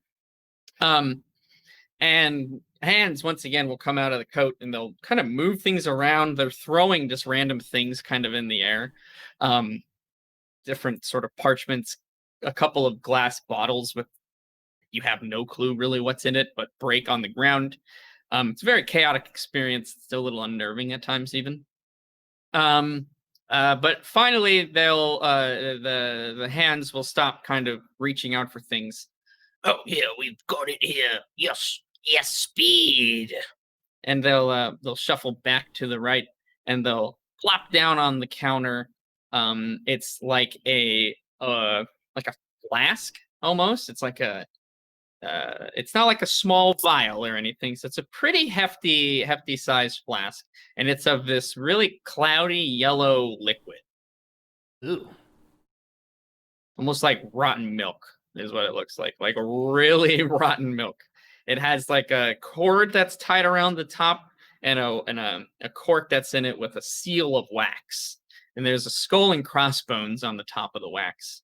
Now this will make you fast. This will give you speed. Does it have nutrition facts? Is that human joke? Nutrition facts, of course. Oh, it just looked questionable to me. However, I have learned that many potions are very gross, and by being gross, that makes them effective. Yes, this potion is especially disgusting. Well, seeing as how you are a very reputable shopkeep, who is the most human of all. I would like to call it a deal. 200 gold and the silver ring for the shoes and the speed potion. A deal it is. Yes, a good deal has been struck. And you'll hear 3 kind of simultaneous, and then 3 hands come out of the trench coat. Human shake on deal. And they'll each kind of take turns grabbing your hand. You feel like the kind of scratchy, oily skin mixed with a very viscous snot mucus, as now your hand feathers are essentially kind of matted down.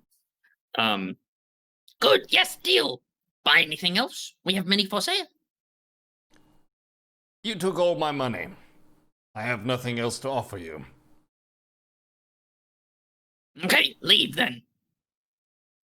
That's usually not how you say goodbye. Normally Goodbye! you say, thank you for your business, and we will see you again soon. Thank you for your money. Come back when you have more. It was nice meeting you, I guess. Stephen! Where's the cat? He's just sitting on the shoes. Oh. Then I will take the shoes and the cat, and I will find my way out, I guess? Is there an exit? It's you're like right in front of it. Oh. You traveled almost no distance. I feel like I just don't know what's in front of me. Yes, then I would like to exit the shop. It's a perfectly good human shopkeeper. Oh, yes. What do you mean? Yeah, you have the shoes, you have the quote unquote speed potion, and the cat, and you walk out of the wizard's closet, and behind you the stones kind of slide back into place, and the reverse kind of push back in until they form a seamless wall. Nigel, Mendax!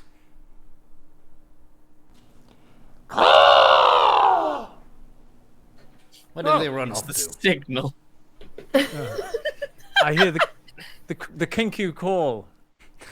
It must be done. I jog back down the alleyway with Mendax. Yeah, just run down. Yeah, he's standing there, cat shoes and a weird vial of yellow liquid in the other hand. I purchased their finest shoes. Are these the ones you wanted? Those are the ones.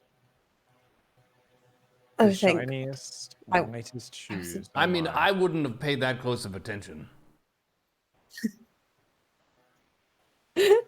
I was a little bit worried about that. Thank goodness they are the shoes. Just sell him some like gray tattered pair of shoes and for 200 gold. No, yeah, they are in fact the same shoes that you stole off I was of afraid Aurelia it Jackson. might just be a different pair of white shoes. Nope, they are the aforementioned shoes. Steven will jump off of your hand and start walking away. Thank you for your assistance. Nice, Stephen. Mel. Thank you, Stephen. I owe you one. He'll kind of turn back and look at you, Nigel, and give you a wink. Another one. I owe you two. Yeah, he's happy to just basically walk away. All right. How much did it cost, Carl? All What of sort it. of deal did you get? Well, they initially said 300 gold for the shoes, in which case I utilized my Kenku persuasion tactics against them and created a narrative where this gold and these shoes were just, and it worked for the most part. It was 200 gold for the shoes, and then there was also a potion of God knows what that's here that I got with the silver ring. Yeah. It kind of looks like ogre piss, to be fair. You sure that's safe to drink? Well, I asked them and they didn't give a very good answer, so no, I'm not sure. To be fair, the potion they gave me, I was having second thoughts after I bought it as well, but it turned out to be of exceptional quality, though it was rather disgusting to the palate. Yeah, you guys feel a very pungent, disgusting odor coming from Call from the goblin snot and mucus that's basically worked into his feathers. So might need to take a bird bath before setting off. We definitely should get Goop. Oh my god. That was a setup. Bazing! Bazoom! The best kind of dog. Get that goblin snot out of those feathers. Ah.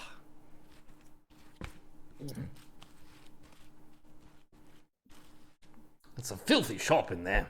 There were broken glass all over the floor. Their hands were nasty.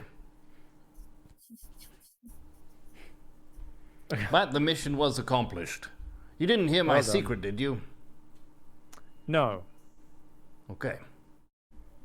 Though I would like to think that hopefully, we feel close enough as a party to share secrets with each other when we need support. What was your secret? Oh, it was. Don't know if I really want to go into too much detail now. But I may have involved a hot elf ghost babe. But My secret was about a hot elf ghost babe too. Really? Yes.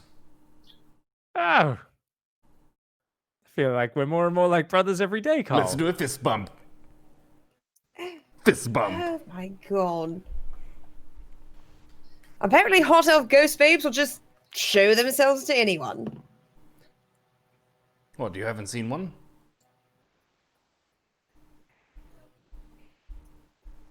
I think Mendax mentioned she was having some internet issues still.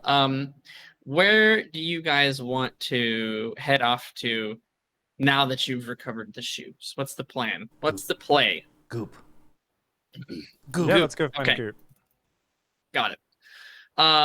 Sounds good. We'll get Goop, and then maybe we'll take a quick 5-minute break or so Mendax can restart the internet for her house again.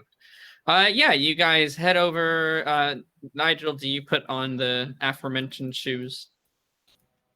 I'm pretty sure I'm leaving them with Mendax at this point, since I feel bad about getting rid of them before, and they're clearly very valuable to her. So, it would be a little bit like if, my best friend just bought a $100,000 car, and I was like, cool, I can just drive this now. It's a bit awkward. I'm kind of like, no, I'm not going to take any super valuable shoes off her, since I've already soiled multiple pairs of pants and shoes and got them lost in all sorts of things at this point. So I'm barefoot at the moment, I believe. I think you are. Yeah. Yeah, I believe you are. So okay, we'll just continue with that then for now. So Mendax has the Alleluia Jackson shoes. Very, very important to keep an eye on who has those. Yeah, you guys head over to, we'll call them the Golem Smiths. The ones that King Stumpy left the officer rather left your Golem Goop with. Yeah, you head in there. You have the control orb, which is essentially like the receipt for the golem, essentially. And you head up to like the front area where they kind of have their records being kept. Oh, Nigel, here for Goop, yes. Yes. Have you been able to fix One. him? Oh, well, we did a tune-up here and there. Yeah, we'll retrieve him. One moment. And he'll the dwarf at the front will head into the back, and he'll come back out to the front a few minute or two later. And he has Goop in hand. He is much nicer looking. The cracked orb that was his essentially eye that mirrored the other one that you have is pretty polished and perfect. There's no cracks that are in it anymore. They put on another arm for him. So there is now both arms, and there is he kind of goes through the mechanisms on the golem, opens up again, that chest cavity where the records were being kept. Which is how Goop essentially casts those spells. And that has been cleaned up. That has been sort of fixed, repaired. It's only those two kind of records in there, if you will. But those are on sort of that spindle, almost like that spice rack kind of contraption. He closes that back up. He pops open the top of the golem's head, again, just by kind of like, it almost looks like pressing a button, but there's nothing there to press. It's almost like you just have to know where to essentially try to open from. And he shows the kind of the inside of the top of his head where there was, you looked at it before, it was sort of that like record player almost inside that had like the like spindles that were coming out that would hit the notes on the record that's inside. It's all very nice shape, all very well kept. As Goop is placed in front of you, you feel sort of that like familiar hum from the control orb that's in your robe. But currently Goop is deactive. He's not activated at the moment. And tell me, do you know how we can get more of these spells created or made? I'm not overly familiar with this exact type of golem. Looks to be some sophisticated magic that went into this, actually. From what I can tell, these records are, well, I mean, they look like regular music players. You know, there are several of those enchanted jukeboxes. I'm not sure if you've encountered those crazy contraptions. I would assume anything around there, you know, however they make those, we don't really craft any of those here. You could find some musicians somewhere that might specialize.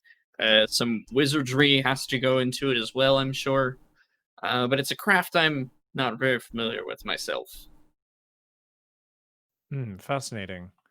Do you know where those jukeboxes you speak of are manufactured? You know, they're quite popular in those big human cities to the west. Something I'll have to keep in mind.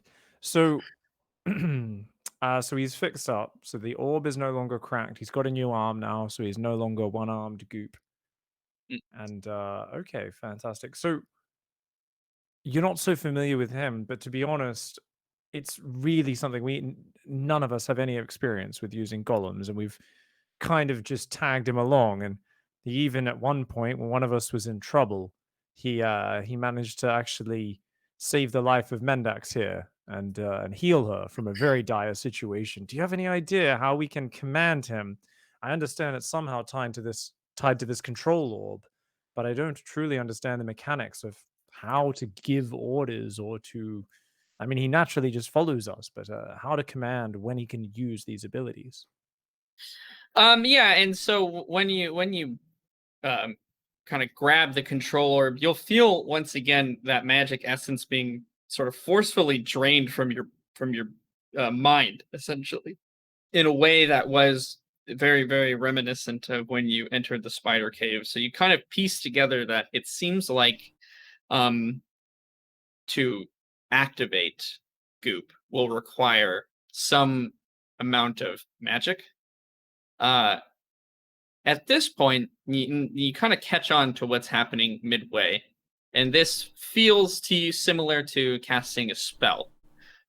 You know that you can exert different amounts of magical energy and potential depending on the types of spells. Some spells you can't, some spells you can. You can expend more or less energy if you choose. Do you want to expend more, or would you like to expend just a bit? Essentially, do you want to use up a level 2 or a level 1 spell slot? Yeah, we'll try level 2. Sure. So instead of resisting the magical drain, you instead feed into it, and you kind of put more power into this orb. We'll say you do lose one of your level 2 spells for the day. So you can go ahead and just mark that off. But Goop activates. He is a much more animated isn't necessarily the right word, but before it was very systematic. Move forward, move left, move right. never move your arms unless you need to. This looks a lot more fluid. This the energy and the sort of characteristics of goop seem a lot more lifelike in a way, more animated, I suppose I could say. And it's more like looking at a creature that has some amount of intelligence to it. It's looking around. It's not just staring at you or following the orb. It's looking at the other people that are in the room. It's kind of taking actions on its own without you having to specifically move somewhere or do something. The dwarf at the counter kind of looks over. He's not surprised by essentially any of this. And he kind of just picks up goop, kind of looks at a couple things. He tweaks a couple of the spots on his arm that needs to be fixed a little bit. It's hard to get exactly the right, measurements and calculations when it's inanimate. He puts it back down and he responds to your question. He says, well, all golems are designed by whoever made them, right? They make them however they want the golem to respond. Some, they don't take actions. They're just set to do something. And that's it. That's what they do. Some have a huge amount of intelligence and autonomy to them. Others do take verbal commands. Others communicate via the mind or a control orb, similar to what you have. It looks like so long as you have the magical potential and you have the prerequisite orb, I would imagine in other types of golems that use this similar control mechanism, you can issue these commands via thought. That might not work. Did you not get this from someone? Usually they come with an instruction manual. Yes, we recovered him. He was in grave disrepair, deep in the lair of some monsters, actually. It was clearly left from hundreds of years ago. We had to kind of excavate him out and right him. So really no user manual included. And we're just figuring it out as we go. But already I can see I've just poured a bit more energy into him than I have before. And he already seems like he's operating on a higher function. I mean, look at that. It's Goop. Walk over to Carl. Yeah, he'll do that. He's on the counter now. He sort of hops off and walks over to Carl and looks up at him and hello, nice looks around. He'll wave back at you. All right. Well, I think it's a bit more self-explanatory now that we can communicate openly. Good job, Goop. Welcome to the next level of function, I guess. Who knows? Perhaps if I can gather some more power, I can put some more energy into him and bring him to another level. Goop, is there any way you can tell us what abilities you have other than the healing that you used on Mendax last time? And Golem Smith as well. Were you able any way to read those records inside, or is it all gibberish to you? It's music. It just sounds like a tune. If you were to play this in one of those jukeboxes, I doubt it would do anything. There's a level of magic to this golem that I've not seen in a while. We're familiar with a lot of different golem magics. They can be, in some cases, built to assist or upkeep magical spells. But as far as being able to choose and cast them, that's not something I've seen before. That's actually a bit out of my league, which is saying something. That makes perfect sense. And there was 2 records inside Goop, right? Yeah. You recognize the one that he used to heal. Okay. So I was worried previously that he might have limited uses of these magics, but it seems more like it's a sort of a template that he can reuse over and over again. And it's just about me pouring the energy in to activate him. And I imagine he might recharge overnight. I'm not sure if I'll have to put more energy into him each day. We'll have to see. But as it is, hey, he looks a lot more agile. He should be able to keep up if we're ever in a hurry. And we should be able to give him some other orders. Carl, Mendax, hold on one moment. Goop, make sure you listen to any orders from Mendax or Carl. They are your masters as well now. try giving him a command, guys. Goop, clap your hands 3 times. He does not. Goop, do what Carl just told you to. Okay, I'll clap his hands 3 times. Okay. Well, it seems whoever has the orb does have control. I thought I might be able to kind of dictate and just extend it so that he is loyal to all of us, but as it is, he's going to follow whoever has the orb and only follow their commands.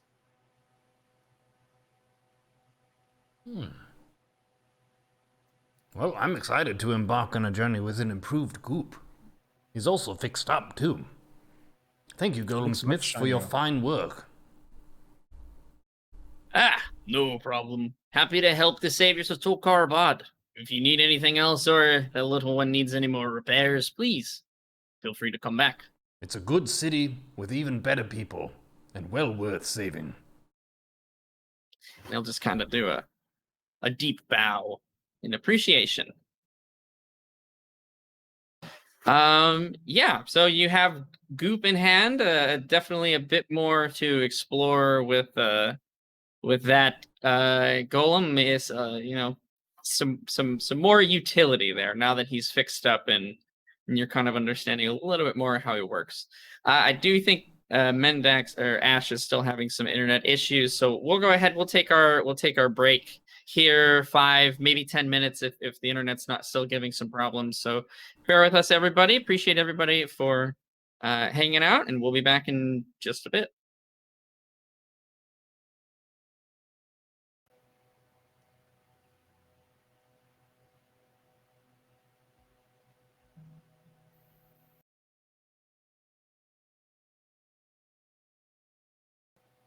I think so.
Ladies and gentlemen, welcome back to episode 14 of Wayfarers. We are in Tol Karaband and we just picked up Goop, who is new and improved. Level 2. Or something Level like that. 2. Is his name Toot Yes. now? It's whatever you guys want to name him. Somehow you landed on Goop, and it ceased to amaze me. That's what this golem's name. I like it. I believe Very that was endearing. Mendax's idea. Or mine. That was my idea. I think it was your idea. Yeah. 100% Don't put this call. one on Mendax. Yeah, this was a call decision. Mendax has done a lot of things, but naming Goop is not one of them. It is true. Okay.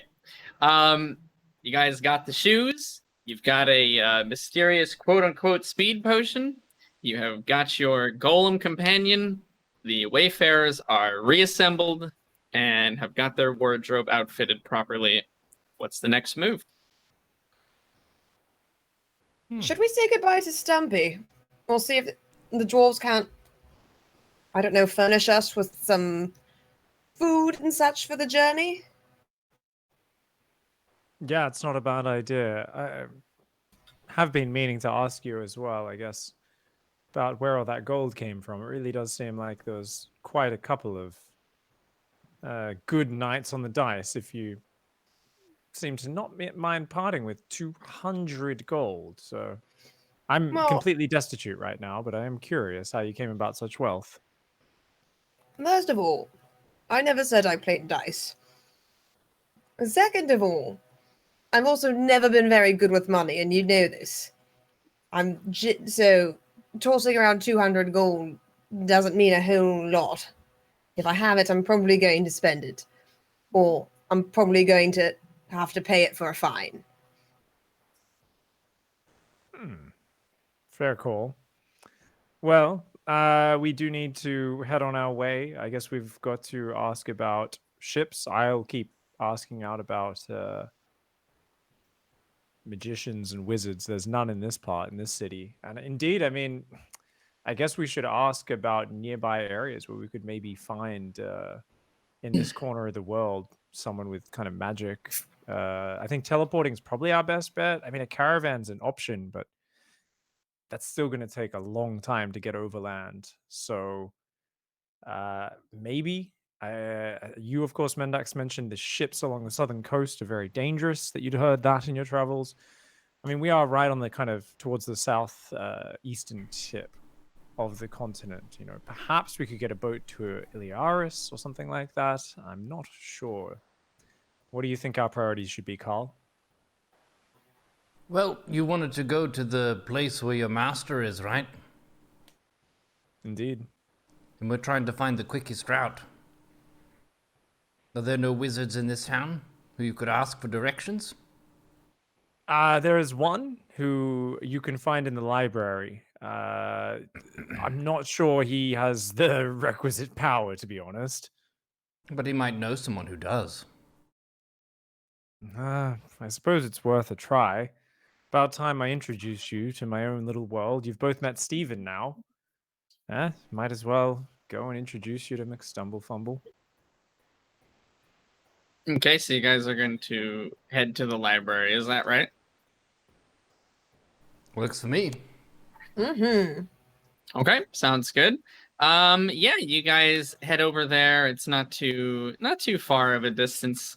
It is the first time Call in Mendax you guys have set foot in this library here. It's really large. It's kind of staggering how many books are in this library.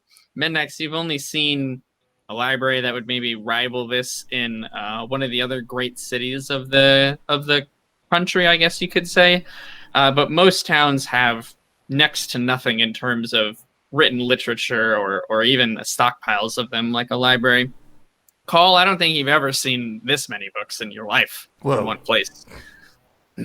Yeah, so it is actually pretty breathtaking, pretty incredible. The organization in here seems pretty extreme. How would you like to try to go about finding Bumblemore McFumble Stumble? So guys, keep an eye out for any socks left marking the books. When you see this wizard, you'll recognize him. He's rather an odd character. And we'll ask the librarian first of all if she's seen Fumbledore, and then we'll start the sock trail if he is not around. All right. Carol is at the front. Hello, Carol. Oh, Have you seen hello, Fumbledore? Nigel. Is he in today? Bumblemore? Yes, Fumbledore. Yes, he did find his way in earlier today. Weren't you just in? Didn't you just talk to him? Oh, yes, a few hours back, but I've been around the city a little, and I wasn't sure if he's still here. Well, I didn't see him leave. All right, But- fantastic. Best of luck. No worries. We'll take a look. All right. Best for us to just wander through. Might as well stick together. It's a huge library. You two could get lost. So follow along. Keep your eyes peeled for any stray socks sticking out of any interesting books, and we'll wander and kind of start to circle our way through, see if we can find him. Yeah. Again, the library, as you guys start to move through it's once again kind of imparting on the vastness, and you're looking kind of just cursory at the books that you're passing by. You've never even heard of half of these topics before. Some of them having to deal with just seemingly the most oddball, why would anyone ever write a book about the different types of mosses that can grow in a specific region of the world. It just seems like some of the most dry material you've ever seen. Each of you roll me an investigation. Let's see if you're able to pick up the trail of the elusive Bumblemore. 13. Okay. It's an investigation, right? Mm-hmm. 24 for me again. Whoa. Oh, nice. And I've got 18 plus 5, so I've got a 23. Whoa. Yeah, you, I would say both Nigel and Mendax, you pick up on, I would say, the scent of Bumblemore faster than any sort of physical trail left behind. And you follow your noses for a few minutes before locating him in the different types of cheeses section. And he's got a book in each hand, and he's kind of flipping back and forth between them quickly. Oh my. The greatest wizard I've met in all of Tol Karabad, and apparently capable of even reading 2 books at once. Impressive. How are you? Hello, Nigel. Good to meet you again. A doozy. Well done, Bumblemore, well done. You too. Well, of course, these are my friends I wanted to introduce you to. It's my good friend Kaal of the Kenku and Mendax, my comrades in my journeys, and they are great warriors. They've been looking forward to meeting you. Honored, good wizard. Hello there, Call of the Kenku people, and Mendax. More wizards I take, or you versed in the ways of magic? No. Not quite. so much. Usually I hit something with a large object. Yeah. A practitioner of the direct arts, we'll call it. Fancy And I'm a yourself some former cheese? stage actress. You have cheese? Well, you know, in the cheese section, I assumed you just happened to fancy yourself a good.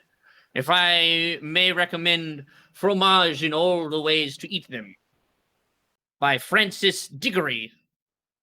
Hmm. Hmm. There are I will different have to ways get of on that. eating cheese. Oh, well, how do you eat them? I assume you fork, put it in your mouth. How silly! No, I simply insist you must read this book, Cole. It's quite a life changer, and he'll pull it off the shelf and hand it to you. Oh, thank you. I will skim through it as they are talking. Yeah, you skim through. It's all sorts of absolutely bizarre methods of heating up rocks, melting cheese over like a rock to form a dome, and then like letting it sit out in the moonlight for a certain number of days. And it's like, what? Okay. Well, as one wizard to another, I was actually hoping to come to you seeking advice. We've found out that we have a quest that takes us all the way to my own home, the Lonely Spire, where I grew up underneath the great master wizard Nivix. But it is a Oh. very, very long way away, and we have a long journey ahead of us. Have you heard of the Lonely Spire? Well, of course I have. The Lonely Spire is quite a popular location. I don't know a single wizard who wouldn't be aware of such a grand place. I had no clue that you were associated with the Master Nivix. Send him my regards. I'll be sure to. You know, he took me under his wing when I was just a young orphan and taught me everything that I know. I owe my life to him. It's good to know that you are a comrade of his. So we are currently looking at walking there, and it's going to take us almost a year. And we've decided that is just too long. We need to see my master as quickly as possible. We're wondering if there are any other wizards about, or covens of witches, perhaps, any sort of mages guilds where there is either a functioning teleportation device or a group of wizards powerful enough to potentially teleport us to the other side of the continent. Teleportation magics. Quite strong spells you're looking for, Nigel, not for the faint of heart. I, of Yeah. course, have dabbled with my own formulas and crafts of the such, but it's been a number of years. I am afraid I simply am too busy to try to dig up those old documents. However, I have heard of a certain relic the dwarves possess, in fact, that, legend be told, has the ability to travel great distances. Exactly the properties of this I am not quite sure, but certainly heroes and champions such as yourself may be able to garner favor with the appropriate dwarves and find out more. That does sound like an interesting lead. Can you tell us more? Not really. I don't know much more. Do you know what it's called? Um, of course I know what it's called. A key of teleportation. Ah, that sounds very promising. Yes. Especially after it was you who, of course, turned me on to the wizard's closet. Very thankful for that tip, by the way, and I do appreciate it. Keep it I a secret. you said you do have scrolls on teleportation or and notes on your own delvings into it. I mean, this is something that is far beyond my scope as a wizard and a purveyor of magic. Is it something? Do you know?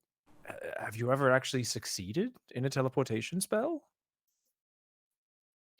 Well, I fancy myself a hobbyist of the schools of magic, of course. I have dabbled in teleportation back in my my formative years, back in the days of the academy. I did manage to teleport a rat once, quite a great distance, 5 feet, if I recall. Well, vastly further than I've done. I've never even attempted it. I know it's beyond my abilities for now, at least. But are you sure there's absolutely nothing about this dwarven artifact, this key of teleportation, you can remember other than that it exists? Do you know if it is situated here in Tolkarabad? Well, this is the mighty Dwarven Kingdom, after all. They have many of their artifacts and relics, many of which are multitudes more powerful than that one, locked away in some hidden trove, I don't know. Hmm. All right. Well, it's definitely better than nothing. If that doesn't turn out, where do you think is the closest center of civilization where we could find a group of wizards who might be able to help us further? To that, he will. What would he say to you guys? Let me think a second here. We were thinking of getting a boat to Illyrisp as one option, and I'm not sure though. I don't know much about the city. The city of the elves. They certainly have powerful wizards, mages, witches, warlocks in their kind. They're quite versed with magic. That's not a bad idea. You may be able to find someone there. Well, thank you very much for sharing your knowledge. And I do hope these books don't put too many wild ideas in Carl's head. I'm not sure if his body really responds to large quantities of cheese and dairy so well. You guys want to go cheese tasting? I'm feeling a bit peckish. Will there be wine? I don't know. This book is only about cheese. It does say that... Wait.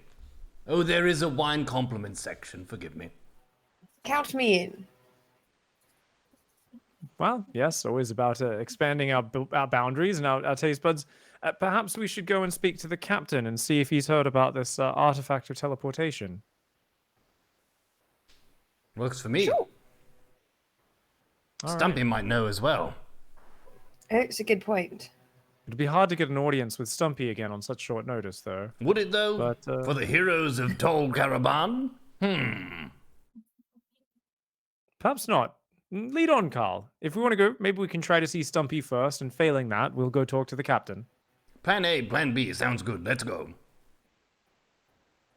Ta-ta! Have a good one. Take care. Bumble Bye, Mormix, Bumble. Stumble Fumble. It was great to meet you. Yes, and you as well. Very dignified fellow. You seem like a great wizard. I am. Yes. And he'll go cross-eyed and try to read both of the books at the same time. Be nice now. He's focused on his task at hand. So you guys are going to go and meet up with Stumpy, is that right? Well, yeah. All We right, have our deal. own mixed stumble fumble now. This is the greatest group ever. Now he has heard him, so he does have his voice in some way in his lexicon, if you will. Okay, you guys leave the library with a new lead of information and head over to the sort of Capitol building, the throne room, if you will. By this point, it is sort of getting on to the afternoon. You guys have done quite a bit actually during the day. So the palace room, we'll say, where the throne is still hustling and bustling with all sorts of different dwarves, humans, gnomes, same kind of clamor, same kind of panic rush around everything. People are running different numbers, writing a lot of different things down, rushing notes over to which way of the room. Stumpy is entertaining an audience of a few people. There are a few other people waiting for him, the same guards at his sides, making sure that none get access to him without their approval. Hello, good people of Tol Caravan. We seek audience with the king. It is a cacophony of noise in the throne room. Everyone is pretty preoccupied and busy with what they're doing. A couple of people look up and like nod at you and then kind of go back to what they're doing. You don't think people are being rude. You think that they're just all like, we're fucking very busy. Well, maybe we should just approach the throne. Yeah, could try. Sure. Okay, you guys head up to the throne. Anybody leading the charge? I would like to lead, as I visited Stumpy before, so I would be most familiar. Okay, sounds good. You get up to the steps that lead up to his throne, and two guards kind of, again, in that sort of black-clad armor, very sort of, imposing figures once again stop you. What is your business with the king? We wish to ask him a question. We are seeking wizards for a purpose of travel, and we were wondering if Stumpy had any knowledge of this, seeing as how he's the king. They'll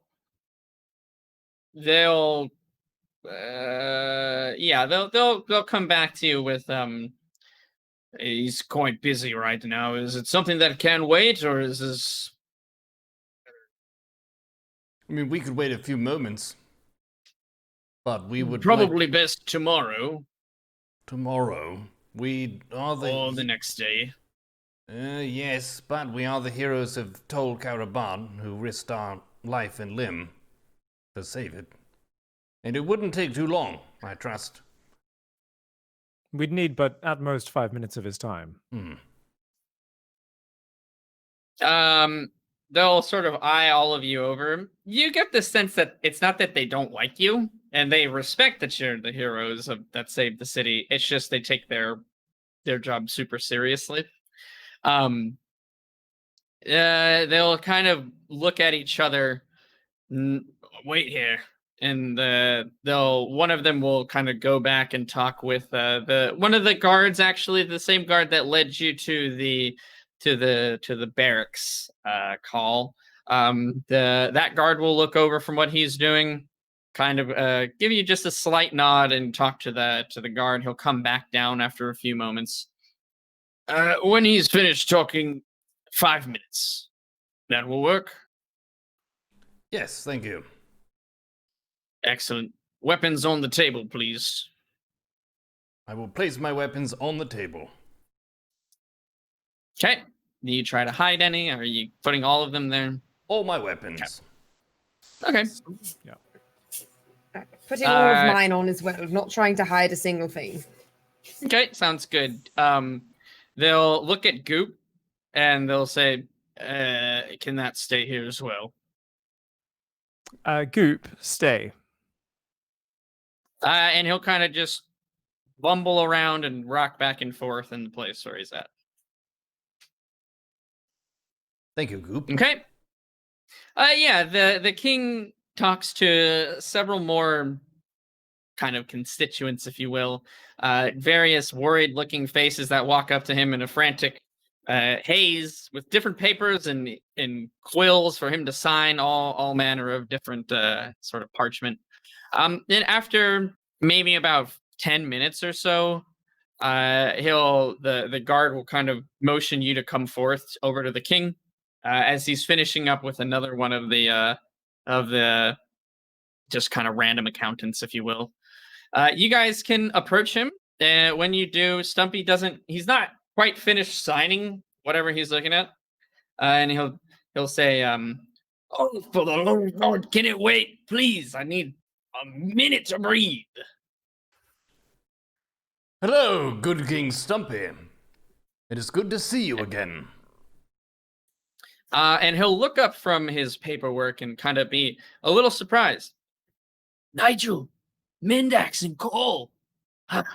Those are some faces for sore eyes. Come. And he'll motion you closer to the throne.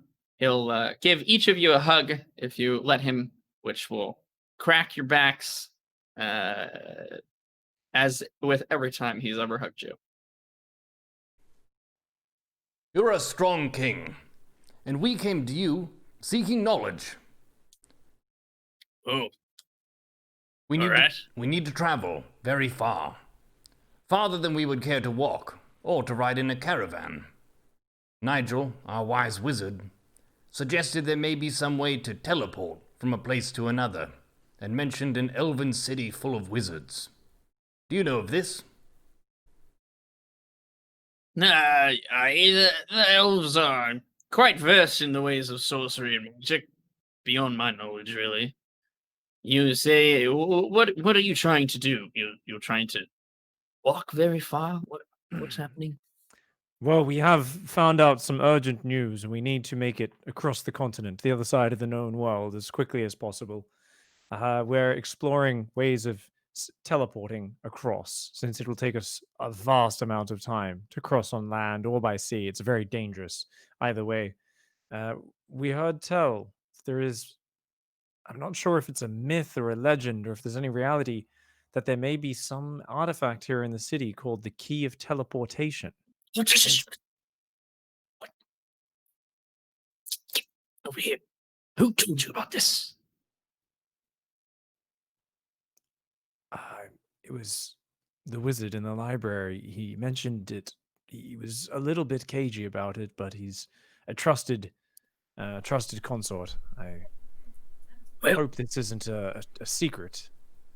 I don't know how he found out, but that's private information. It's not everywhere that has a blasted key of teleportation. Don't just go around telling people. It's serious magic. Nigel, you know how hard it is to teleport places. Apologies. From the way he mentioned it, it sounded more like a myth than anything. It was really, I wasn't really expecting it to necessarily be real.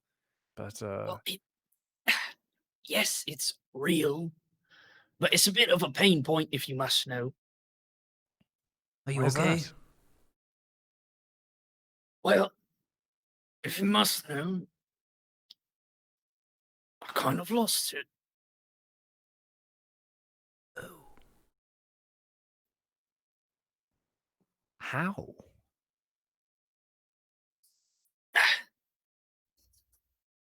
I don't remember. Okay, I had it on my bedside one day. You know, it's a handy thing. And I came back and it was gone. Okay. And he'll motion you to come even closer. Uh, I think someone stole it, or there could be someone may have infiltrated the city and taken it. I really shouldn't have had it. I'm gonna be very honest. That's my bad. But I have a feeling it was quite possibly the orcs that are in the area. The orcs took your key. I don't know, okay? Like, I'm not positive, but they've been at war with us for fucking God knows how long. And they have been successful every now and again in infiltrating with a small band of, thieves or raiders. It's not very often, mind you, and normally we catch them and kill them. But I'm worried that maybe they took it. Jeez. Well, this is something. Did this happen recently? How long ago did it go missing? Kind of around the time the plague started. Now that you mention it. Ah. Do you think it's related? I wouldn't put it past them. They don't like us very much, and to be fair, we don't really like them. Tell you what, you go and get that key. I'll let you use it, and we don't have to tell anybody about it, eh?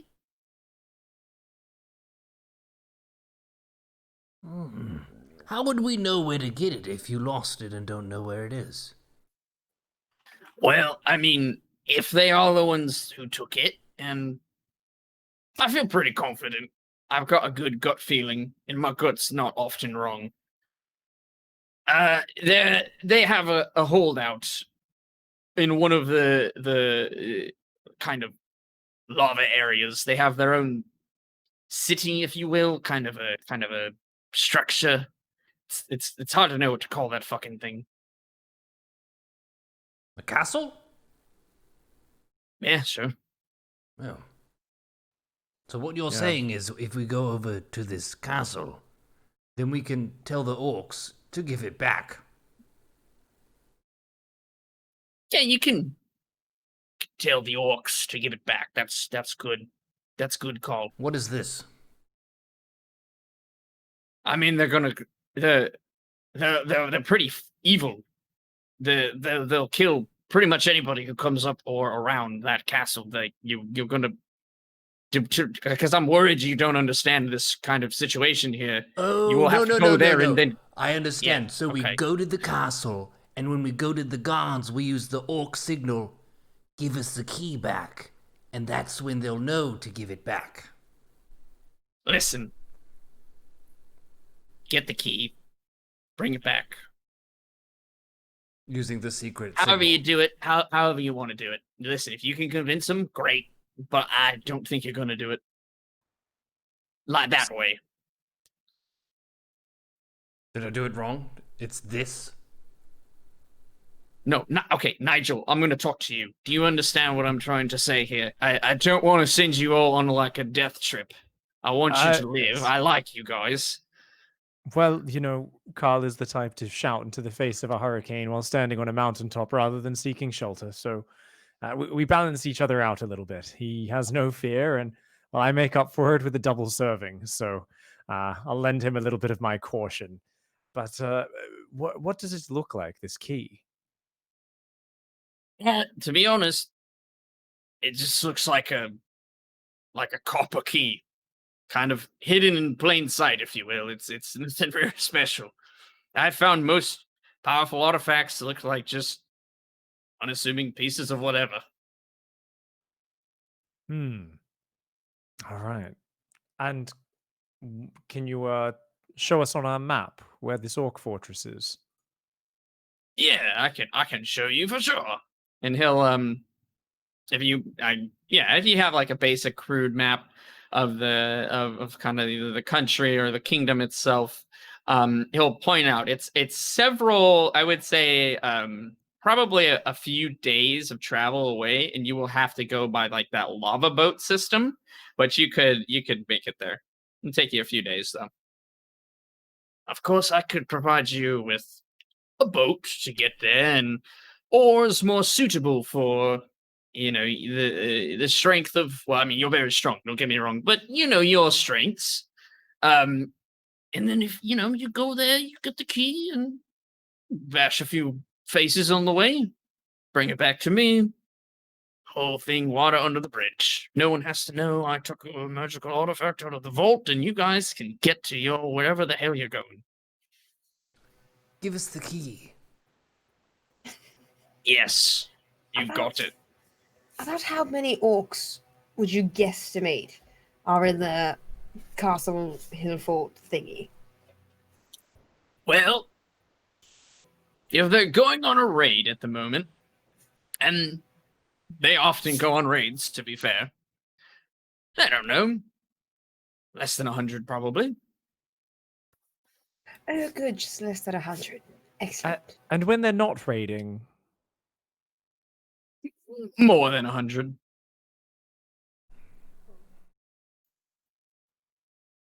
you don't say. Yeah, I would just hope they're going to be on a raid. That's what I would hope for. I guess Are we'll you have to saying cross they're our fingers. hostile? To us?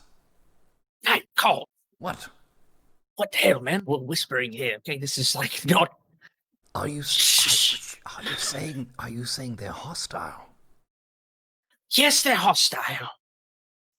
Yes, they're very hostile. This is a combat mission. This is yes. I Cole, thought this is a we were combat being mission. sent to use a secret No. password. No, there's no secret Oh. password. No. Oh. Okay. Yeah. Okay, I understand. So Yes. we're going to fight them. Okay, I understand. Okay. Yes. Yes, I think the password is your rather mighty scythe-like blade, Carl. I get it now. I get it. I was confused. I've never seen someone do this. I thought it was a password. So how's that sound? Good then? Yes, we're all in agreement. That sounds great. Shh. Yes. Yes. We're on the Don't case. tell anybody. I didn't tell anyone. Okay, good. I mean, I know you've been here the whole time, but I mean, later on, don't tell anyone. Like, continue not saying anything. That is not us for. I will take a vow of silence. You don't have to go that far, but okay. That's fine. That's good. I'll just use the signal. Okay. Yeah, all right. There's no... Okay, perfect. Tell you what, if you're good to go, unless there's something you need, midnight tonight, meet me out by the, the entrance of the city. I'll get you all squared away. Wait, one more thing. Oh, God. Okay, yes, Could I get a fist bump? Of course. And he'll punch your hand really hard. Ouch! Thank you, Stumpy. You're welcome. Thank you. All right, then. Yes, great to see you. I hope you have a fantastic trip, wherever it is that you're going. I don't know. Yep, goodbye. Goodbye. God. And he'll kind of wave at you, and the guards will come back up. They'll take you over to your weapons and artifacts and all goop, and you're free to retrieve them. More worried people with papers walk up to Stumpy and ask him for his signature and are freaking out about something. All right, I'll lead us off to a bit, just out of earshot, a bit of a quiet part of the hall or the corridor. So, I mean, Stumpy seems like a straightforward, to the point sort of king. He's honest. He gets to the point, but he might not be the most complicated of folk. And I'm not, from what he's told us, there seems to be almost nothing directly linking the orcs to him losing this key. And I mean, it's a lead, but isn't it possible that simply one of the maids stole it, or it went missing somehow? I mean, it's definitely possible that somebody domestically foraged it. The orcs would have had to know about it, right? And nobody should have known that he took it from the vault. If it's disguised as a copper key, hidden in plain sight, why would the orcs infiltrate the town, get right next to the bedside of a sleeping king, leave him unharmed, take what looks like to be a particularly useless copper key, and then send out a giant disease and leave? I mean, they could have started the disease, true, but if they hate them so much, I would have thought they would have smashed Stumpy's skull in his sleep rather than take this key. And if that's not the case, if they knew it was the key of teleportation, then how did they know? Somebody else must have known. They must have help inside, so somebody here would know if he took it. This is all too much. I need a drink. I mean, I've been in the library the whole time. I barely have a feeling for the city, but have either of you come across any sorts in the underground who might be involved in nefarious activities, thievery, or infiltration, espionage? I haven't not met those type of people here.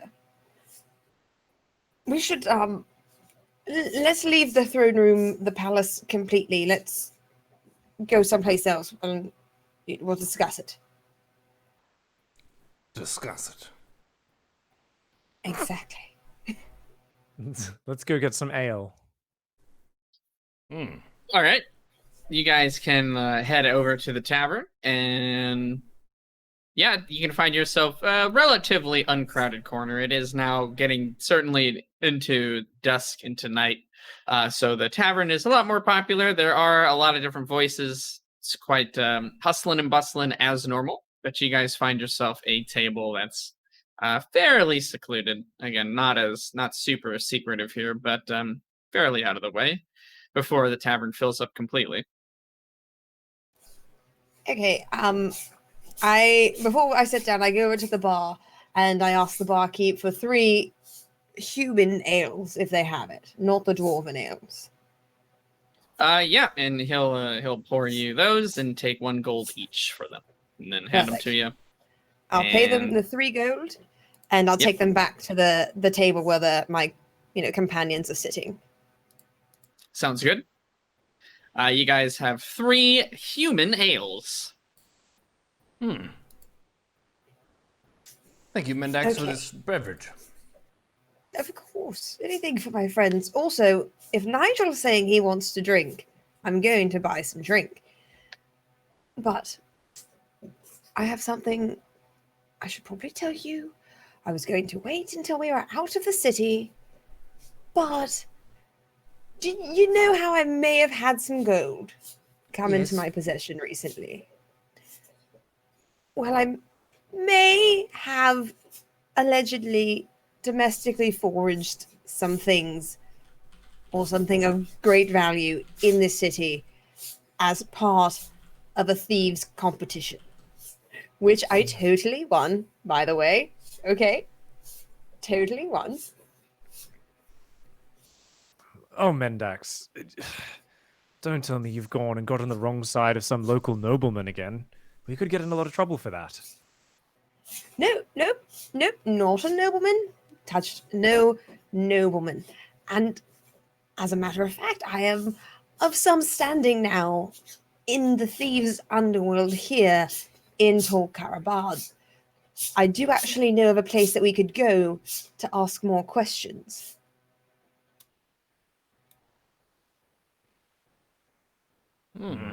This could be useful.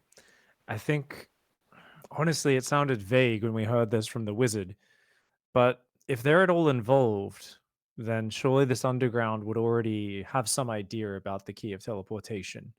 If you can raise the topic very surreptitiously and see if one of them knows more than he should, knows of it in a concrete way, you know, if you can find that out, then we'll have confirmation at least that it is something that is wider known and the chances of them being involved actually exist. That's true. And at the very least, even if I can't bring up something about that particular artifact, I think they would definitely know if any infiltration of orcs has happened. Anything that can kind of lend credence to Stumpy's story at this point, I think. If they know that orcs were here, if they know that orcs, know their way into the king's chambers or something of that nature, that might make it worth the trip out to the orcs' encampment. But I also may have allegedly shot someone in that building. So I should probably not go alone. Is the Thieves Guild legal? What's your definition of legal? No. Abiding the law. I believe no. it's completely the opposite. I believe it's the organized illegality, in fact, Carl. Oh. Like a criminal's Some would club. say that they have simply chosen to follow their own set of laws. Oh, yes, I've heard this story before. Like Of course, anarchists. the oppression of capitalist system and currency is our enemy, and you're simply all characters taking from the rich and giving to the poor. I'm just saying, if someone has a new pair of shoes on their feet. Well, I'm actually barefoot right now, so I'm not sure who you're talking about because Someone has a new pair of shoes in his backpack.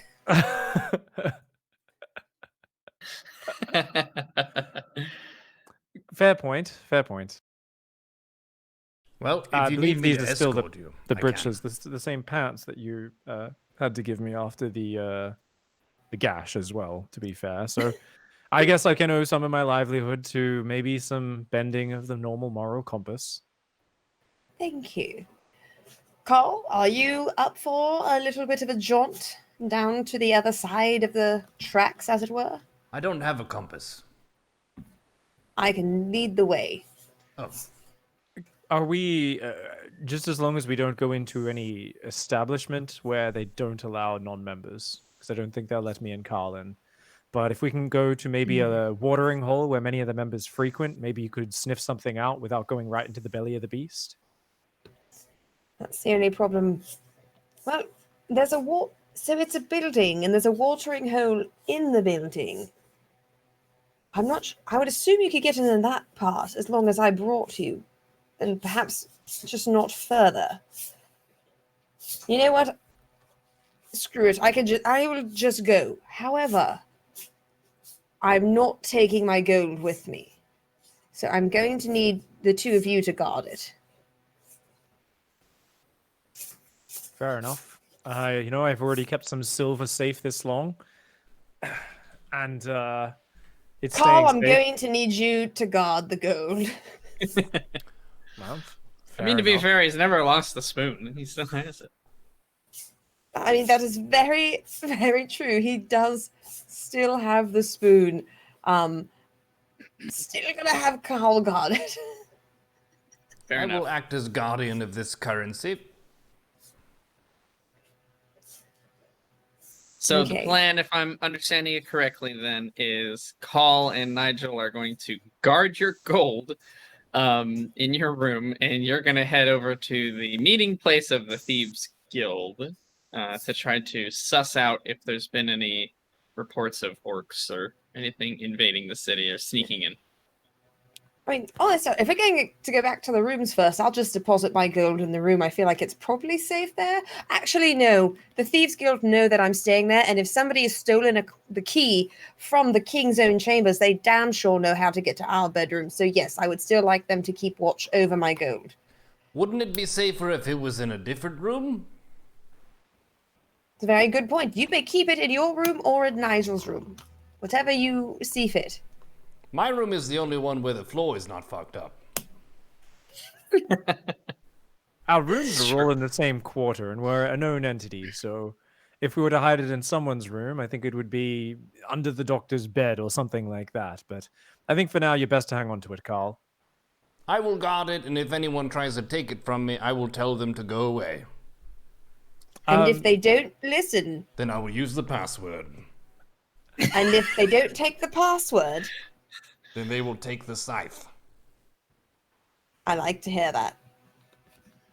Can we accompany you for just to some be measure clear- of safety, or no? Can you what? Can we at least accompany you to the entrance of the building or nearby, so we're at least there as backup? Is there some way we can add some insurance, or are you safe going in on your own? I didn't have any problem in the streets to begin with, so I think I would be fine. And I think the closer we get, the more likely we are to be surrounded by thieves at any time. And I would hate for the two of you to find yourselves accosted on the way there or when I'm inside. What about if I make Carl invisible and he sneaks alongside into the building with you? That could definitely work. Cole, are you down for an invisible mission? Sure, I guess. Does it hurt? Being invisible, no. That I can confirm does not hurt. Teleportation, still unknown. I'll try it. I just follow you then? Yes, you'll just follow me and try not to take damage. And I should only whisper, You should not say anything. not say anything. Right, so no noises unless I give you the signal. Right. And if I give you the signal, we would need a very large noise, a very distracting noise, so that we could probably get out of there very quickly. Okay. That works. I will follow you, right. silent as the grave. You'll have 1 hour from me casting the spell, so we'll have to do it just outside. Okay. Let's do that then. Okay. You guys finish your beverages or however much of them you would like to finish before heading off to that sort of secluded district. Not the slums quite, but definitely the lower end of finances, at least in the way of the appearance from the buildings. So you head over and it takes you, 10, 15 minutes to walk from where you are. You remember the path well. You walk through that alleyway where you were ambushed the first time, Mendax, but managed to escape. And you can see on the other side of the street, a bit further down, the house where the Thieves Guild meeting was at. Okay. I'm just going to whisper under my breath to Carl. There's a house. We're going to go in. Remember? No noises. I don't actually do that, though, because that's too obvious. Okay. sounds good. Nigel, you're going to invisibility up on call here. Is that right? Indeed. All right, sounds good. And Goop is hanging out with Nigel. I just assume. I suppose I should make absolutely sure. Yes. Yep. Okay, perfect. Okay, Mendax, how are you gonna play this? Are you just gonna saunter in? What's the plan? I think I'm going to walk in, and I'm going to go up to the bar, and I'm going to get an ale. Okay. It was okay, so we'll say you get to the building. Call, go ahead, give me a stealth check. You are invisible, but you still make noise. 20. Okay. You don't make much noise. You follow silently behind Mendax. The invisibility spell itself almost feels like a thin cloak or veil, almost like silk that's wrapped around your whole body. Very lightly. You look down at your hands and your feet, and you see straight through. It's a very weird feeling being invisible. You've never been invisible before. It is definitely weirds you out for a bit, but you quickly get over that feeling and follow Mendax to the building. So Mendax, you get to the building, the door is closed and locked, in fact. I give a quick knock on the door. Okay. Yeah, one of the members, you can hear sort of the sliding of like a shutter for a moment. And they open the door. You recognize it's one of the members from the guild that you kind of remember maybe exchanging a few words with when you were at the tournament celebration. Yeah, what can I do for you? It's just like a human male. Looks fairly unassuming. I don't know if you remember me, the winner of the tournament.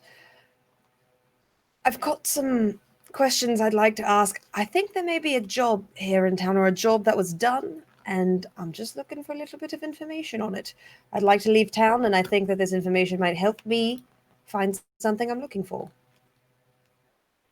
He'll sort of scan you and he'll look kind of behind you to see if there's anyone else who's following you. And he'll crack the door open slightly so that you can enter. Okay. I'm going to trip and fall into the door so that it opens wider, hopefully. Okay, yeah, go and do a... no, you know what, we don't even need a roll for that. That's very clever, I like it. So you, yeah, you trip into the door and kind of push it open further. Call, you're able to slip into the room quickly before the other guy shuts the door and helps Mendax up. You all right? Sorry, I literally just came from the tavern. A little wobbly. All right. Well, who are you hoping to talk to then about this job? What's going on now exactly? Well, I was looking to talk to the boss, but if he's not here, whoever has the best intel on, I don't know, on ways to get in and out of the city. Undetected, if you know what I mean. I mean, yeah, but is that something you really need to speak to the boss about? You can't just figure it out. Are you a member of the guild here, by the way? I didn't quite get that.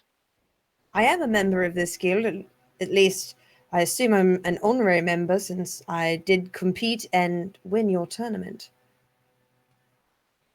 I do remember you competing, but information is pretty well, kept secret here. We don't just hand it out to anybody, even winners of the tournament. I hope you understand. Oh, I totally understand. Do you have anything to trade for this information? I might, but that would be between me and the boss. All right, well, if you're up for bartering, I'll see if he's available. Wait here, then. Sounds good. And he'll walk back up the stairs, and go into the room where you all met in. He kind of gives a glance back down to you before he heads into the room. After a few more moments, he'll come back out and he'll kind of motion you up to the top of the stairs. Okay. I walk up the stairs into the boss's room. And Okay, give me another stealth check.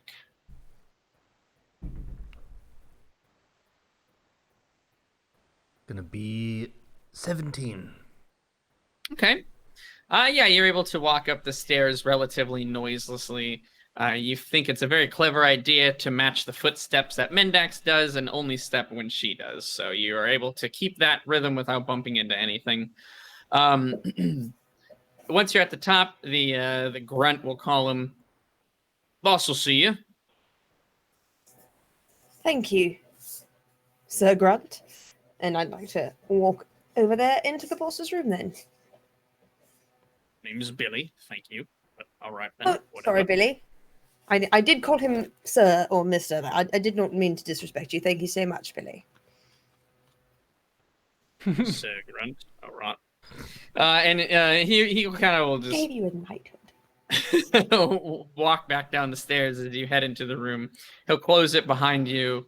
Yeah, and you see once again that sort of large open room. The house it still looks like it's supposed to be fairly abandoned, even on the inside. It's not really been well upkept, almost as if it's intentionally done. It's like the dust has been put back, because how many people were in this room? Definitely it should have just kind of passively kicked around some of the dust, but again, it looks like no one has walked in this area. And you actually notice that when you walk on the wood and the platforms, the dust doesn't move. It's almost like it's just kind of permanently placed there to always look like it's an abandoned building. Interesting floor you have here. Yeah, and at the other side of the room, kind of in at a table, chair set up, just kind of reclining back, it is Decigi, the kind of leader of the guild and the person who sponsored the tournament. Again, he's a interesting looking individual. He has bandages wrapped around his entire body, and he sits back. Oh, Mendax, what can we do for you today? Congratulations once again on your win and your newfound wealth. Thank you. It's a very well-run tournament, I must say. First of many, I guess I've never been in one before, but I can tell you that they'd have a hard time living up to the caliber of thieves you have here. Yep, could agree with that. One quick moment of business to get out of the way. Who's that? Who's who? Who's that person behind you? Did you not know you're being followed? Should I kill Why, them? Well, if you could try... No, I'm kidding. That is actually... I'm not going to lie to you, Decigi, obviously, because you can see right through it, but that is Carl. He is my Kenku friend. He's actually quite well known in your fighting rings here in the city now. But after what happened with disgusting Smiggles, I thought it best to bring a bit of backup. You'll always be safe here. Sure, you and Smiggles had a disagreement. I understand. But as I also understand, you got the better of him last time. I doubt he'd mess around with you. Regardless, friend of Mendax, this is quite, well, let's just say not an ordinary meeting here. We keep this location private. I hope we can trust your discretion on the matter. We can, can't we? You are definitely allowed to speak now, Carl, and I can say that I do trust this Kenku with my life. Well, I hope so. You're also trusting him with our lives, too. How nice of you to assume that for us. Well, I do value my own higher than anyone else's, so... I'll be honest, I wasn't paying super close attention when I came in here. You see, he won't even remember a single thing we talk about. All right, then. Well, Can I since come out we got now? that out of the way. Yes, you can totally speak now, Carl. Let's see. What breaks invisibility? I don't know. I don't know if you can willingly end being invisible. You have to. It just says that A spell ends for a target that attacks or casts a spell. I think you're just going to be invisible for an hour call unless you attack someone or you have a spell hand that you can cast. Nope, this is a conversation. I don't need to bring violence. That's right. Yeah, unfortunately, he is invisible by spell, so he's just going to stay that way for a bit. But apparently you can see him, so that doesn't count for much. The Well, conversation I wouldn't be a was, very I good have leader of a guild if I didn't know who was in my own building. That is quite true. Now, there are a couple things that I'm looking for a bit of information on. Mm-hmm. And one of those being, if you know of at any time recently that the city was possibly invaded by orcs, secretly invaded by orcs. We know that there's an encampment here, and we're trying to gauge if it's worth going to their encampment to try to find some goods. There's a lot of orcs, and I'd rather not put ourselves in danger if they didn't actually come to the dwarven city and fill their coffers. It's a very specific question. A very specific amount of orcs there, which is possibly more than 100. It's not untrue. The orcs have tried to breach the walls before. We've done our best where we can to prevent their access, if you catch my drift. The only ones allowed to steal from this city are the ones we deem. We're not very big fans of theirs. They're not very big fans of ours. So they can just go fuck themselves, really. I will say, it is actually a bit peculiar you mentioned this. Not too long ago, 2 months ago, I don't really remember, the frequency of their attempts did increase quite exponentially, if I might add. Though to our knowledge, we did dispel all of their attempts. Interesting. Did you have any information as to why they may have been increasing in frequency at all? Couldn't say I know. Who knows what the fuck the orcs do and why they do it? They're orcs. Right. That's an Well, excellent question. I know lots of nice orcs, but these orcs are a bit of an asshole. Okay, so it's an entire encampment of assholes. Yeah, pretty much. Well, good on you for helping to keep them out of your city. Or for us to steal. If they steal it, then you can't. That's not quite fair. Speaking of that, about 2 or so months ago, I believe there was an item. This is an item stolen from the city. Have you heard? I don't know much about it. I just know it is quite powerful, and I imagine it would have been one of the things somebody would have tried to steal for the tournament, but no one did, since no one's item beat mine. And again, I don't know what it is, but I can guarantee it would have been more valuable than Princess Fufu's tiara. I mean, that's pretty bloody valuable. What are you talking about? That's the thing. I don't really know much about it. I know it's a key. What does it do? Where is it to? I don't really know. You drunk? I did just come from the tavern, but I'm not fully drunk. I stayed away from the dwarven ale this time. You're looking for information about a key. Is that all you have to go off of here? A key? Someone's maybe stole a key? Well, they stole an item of great power. I believe it's a magical item, but what it actually does, I don't know. I've just heard talk of key. Whether it's an item that's just called a key, whether it's an actual key, but I thought if anyone would know of an important item that was fenced or stolen to be fenced, it would have been you. He will kind of crack his neck and lean back in his chair. There might be a key. There might be a key. Who can really say? I don't know if I know much about magical fucking keys, to be honest with you. I haven't heard not much about it, but if you like, I can check my ledger. We do keep a record, of course, we're not animals, of everything that gets stolen and turned into us.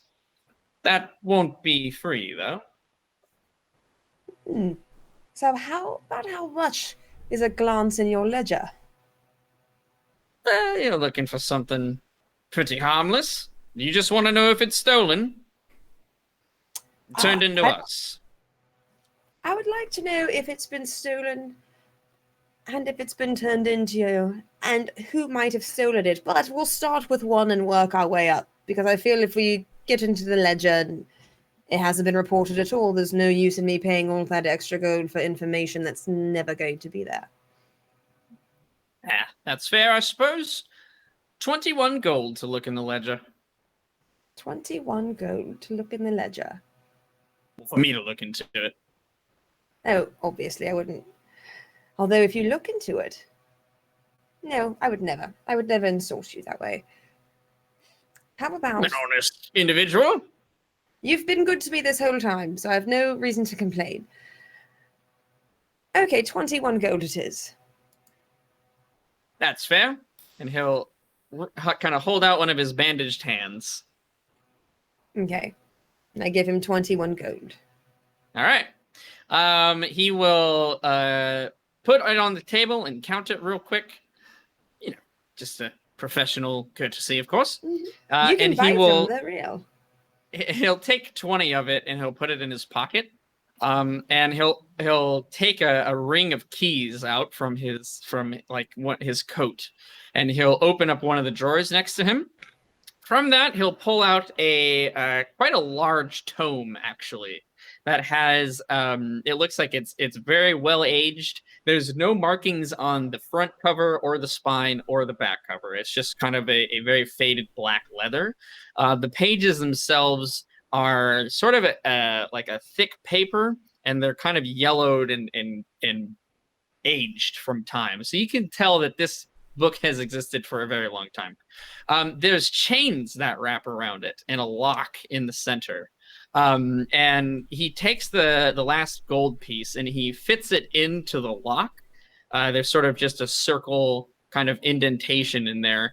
And you see the gold melt actually and disperse into the lock itself, and it unlocks it. He takes off the chains, puts it to the side, and he opens the book up and kind of leans it back so that only he can see it.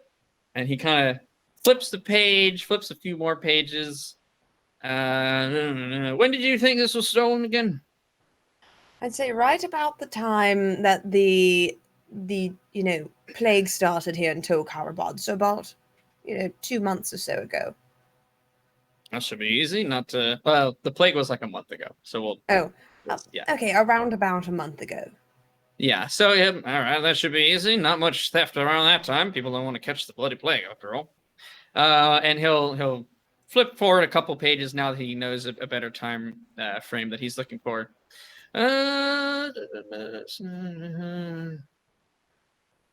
Nope, no keys, and he'll close it. Interesting. Not that were turned That's into interesting. us.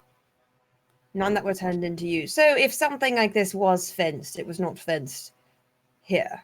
Not from me. Interesting. Very interesting. So you've never heard of any magical items being stolen out of Tolkarabad? Oh, I did not say that at all. I didn't say that in the slightest. It's not a key, not a month ago. Is there anything else recently that stood out to you? Anything that you think may have been taken and taken out of the city? There's not much that gets taken out, per se. I mean, we do have caravans, of course, and shipping of goods. We work with other guilds in other cities. It's all economics, of course, you understand.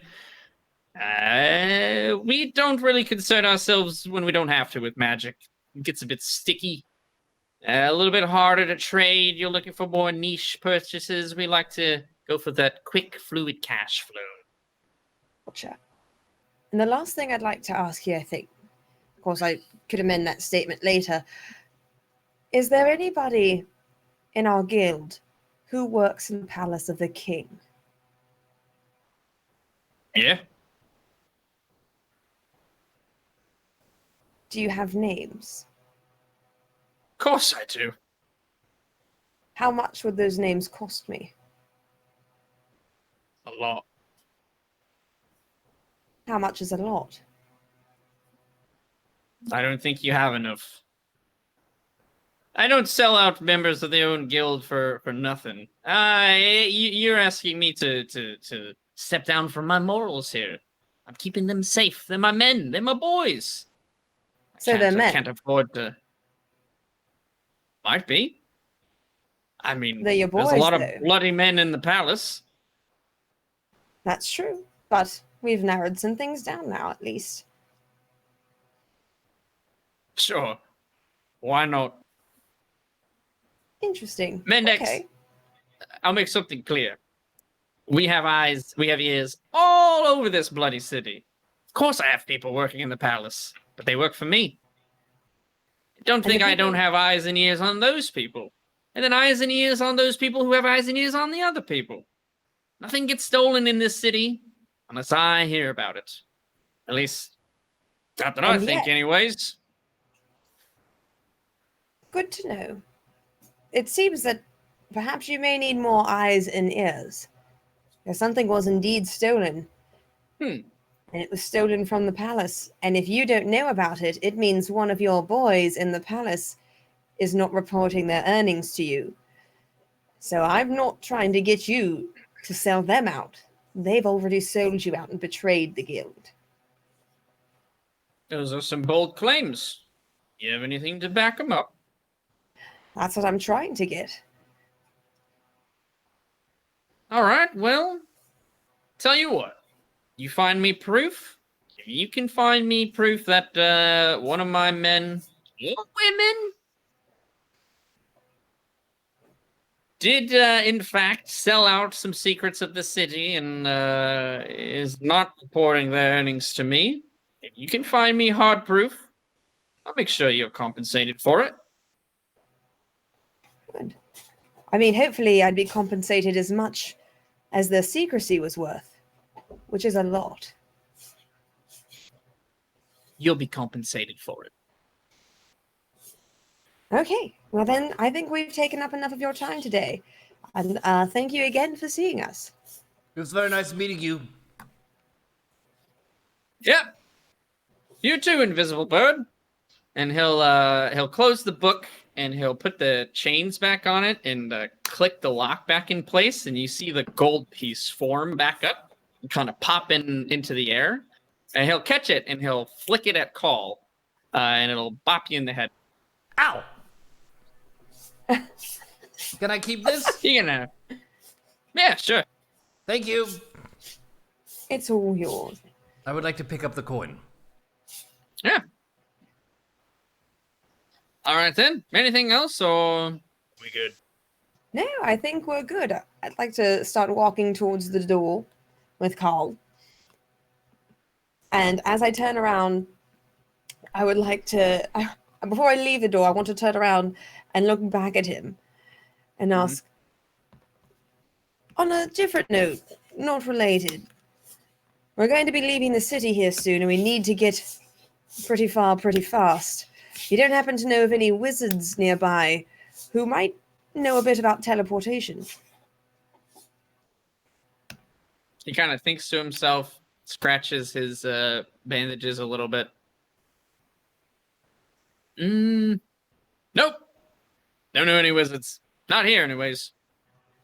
Oh, is there any nearby, outside of Tol Karabad, within reasonable walking distance? It'd be a lot easier if they just had something that I could touch and teleport. Yeah, I've never heard of anything like that.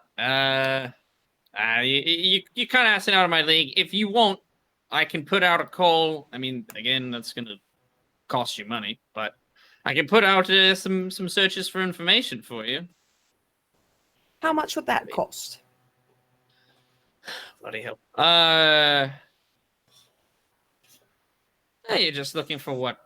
What do you want exactly? You're looking for teleportation magic? Is that even possible? Can you even do Yes. that? I know that the magic exists, but I know that it's usually high-level wizards or I think there's certain things that they can imbue with that magic, but I'm not really sure how that works. But I do know it is high-level magic. If we could put a call out for just anybody with teleportation magic, teleportation knowledge. Sorry, did you say something to me? No, you're still good. You're still good, Cole. I thought you said to put a call out.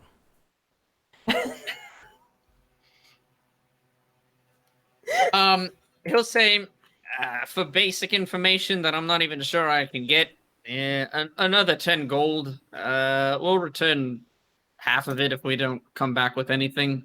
I'm not holding my breath for it, but I'll do what I can.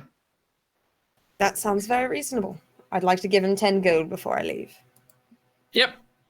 Okay, yeah, he takes it and puts the 10 gold. He kind of opens up another drawer and just kind of drops the 10 gold into it and closes it. Come back in a few days. We should have something for you by then. That sounds good. All right, thank you so much. We'll see you in a few days then. Be well. Bye-bye. All right, come on, Carl. Yes. I'd like to exit the building, exit the room, down the stairs, exit the building, and walk to go find Nigel. Yep. Billy kind of grunts at you as you leave. Yeah, you guys are free to walk back to the alleyway where Nigel is at. Not accosted by anybody, not stopped. I'm here, Nigel. I'm still invisible. Ah, fantastic. How'd it go? It's pretty immaculate, isn't it? They don't even see a glimmer of you. Perfect invisibility. Yes, it was amazing. Until that one man said, "Who are you?" Oh, were you breathing heavily? Oh, no. He Chewing could just gum? see him. He could... Did anyone else see him? No one else, but the only person who needed to not see him. Well, I guess he's a more experienced master of the Thieves Guild than we expected. Probably could have foreseen that a master of stealth and thievery might not be the smartest person to trick with a simple piece of illusory magic. I guess Don't we'll be blame more yourself, prepared next Nigel. time. Don't blame yourself on that. It worked very well on Sir Grunt Billy. Well, as long as I'm able to trick a simpleton. Fantastic. So what did you learn? Did we find out anything? Not as much as I would have liked. According to him, if it was stolen, if it was orcs, about the time of the plague starting, the orcs did pick up the frequency of trying to get in the city. Usually the Thieves Guild repels them. They don't want them stealing things that they should be stealing themselves. They don't think that any got in, but they couldn't say for sure. There are members of the Thieves Guild working in the palace, so there's potential that one of them could have helped the orcs get in to steal the key. They've never heard of any kind of magical object. We checked the ledger. They had nothing of anything remotely looking or sounding like that was fenced through the Thieves Guild here in Tol Karabad. So we have an inquiry out in regards to just general teleportation magic. I did not tell him that was the object we were looking for. I just told him that we would be needing to travel soon and fast and far, and we're willing to pay for information or help and try to find it. So if somebody in the city does still have it, we may be able to find out in the next few days. However, unfortunately, there wasn't as much information as just pointing us in the proper direction. But it does seem that orcs were definitely trying to get into the city far more at the same time. Indeed. Well, I mean, we've been itching for an adventure and a chance to stretch our legs outside of this city. There is a chance we could go there, but from the sounds of it, I mean, this sounds like a pretty awful orc fortress. I think if we go there, we err on the side of stealth rather than brute force. Definitely. Now, the Thieves Guild does say that in 2 or 3 days, he doesn't know that they'll have any information for us, but he may have some information for us. So he wanted to wait a day or so before we go stealthily to the orc encampment. We may have a bit more information on our side. So just as a reminder, Stumpy said he would meet you that night That's right, to at get midnight. you the boat. Oh, God You're damn. free to do with that info as you will. Just wasn't sure if that was Shit, clear. I want my 10 gold back. Totally forgot. God damn it. That's okay, because if we don't get it, we still have that as a backup. I mean, the only other thing besides going out for the orcs and waiting for this information is, and obviously this is abusing Stumpy's trust a little bit, but we could just simply start throwing about the term a little bit and see how people react when we mention the key of teleportation. You have about 2 hours before your time that you were going to meet him. We don't really have time to do that. Shit. Just letting you know. Maybe we have time to get some snacks. I don't think so. I think we're going to have to go on a quick fast. Oh. I do have some rations if we need to be on our way. I think if you're going to try this, then we're going to have to be stealthy, and we're going to have to go now. Shit. The invisibility just ended. That was fun. God. Okay, I forgot you were standing on that side of me. Hello. Is this sneaky call that we're getting? Hello. What? I quite like him. I'm very stealthy. Quite. We should go Okay, meet Stumpy what- then. No, we Alright. need to go to the orcs first before we go meet Stumpy. No, we're going to meet Stumpy because he has a boat, so we can go to the orcs. Oh, I thought we had to meet Stumpy at midnight with the thing. The thing is the boat. Oh, no. Oh, good. It's Okay, a well then few- that's few easy. days I think we boat ride totally away. have time. We totally have time to get some snacks then. That's what I was just saying. Who wants snacks? Let's go. Snack time. All right, beef jerky. I want pork rinds. I want everything. Leg of lamb. We'll Ale. say you guys spend the next 2 hours and 10 gold or so. We'll just kind of throw out a relatively low price for all three of you. You can split that up as you choose. Collecting various kind of beverages and meals that will keep for the next few days. As he did mention, it'll take probably a couple days to get to that fortress, and then obviously a couple days back. So yeah, I think you guys can spend the next 2 hours doing that, and then you're good to go and meet with Stumpy. Yes. Mm-hmm. Fantastic. And I think that's actually probably a really solid time to call it there. We've been going for about 3.5 hours, so a little bit over our usual, but we're all primed and set now for the next chapter, the next little adventure that the Wayfarers get to go on. We'll pick it back up with meeting Stumpy in secrecy over at the docks, getting your boat and making your way towards the Orc Castle Kingdom, whatever you want to call it. But yeah, kind of with you guys, I never know what direction it's going to go in. So I still have all of those maps ready to go for next time. Looking forward to it. I hope you guys enjoyed this session. You guys got to meet Steven and Bumblemore, McStumblefumble, two of my most favorite NPCs so far. So yeah, I think that's probably a pretty good spot. And we'll Yeah, this see was you. awesome. We'll see you the week after next, 9 p.m. Pacific time for Wayfarers. It's always a joy coming on with Mendax Nigel and the amazing DM, who's very benevolent, helping us remember that boats exist. Cobra Venom, I thank you gotcha. as well, and the fantastic people in the chat. We will see you on the next episode of Wayfarers, which will be episode 15. Stay safe. Carry potions. And be honest most of the time.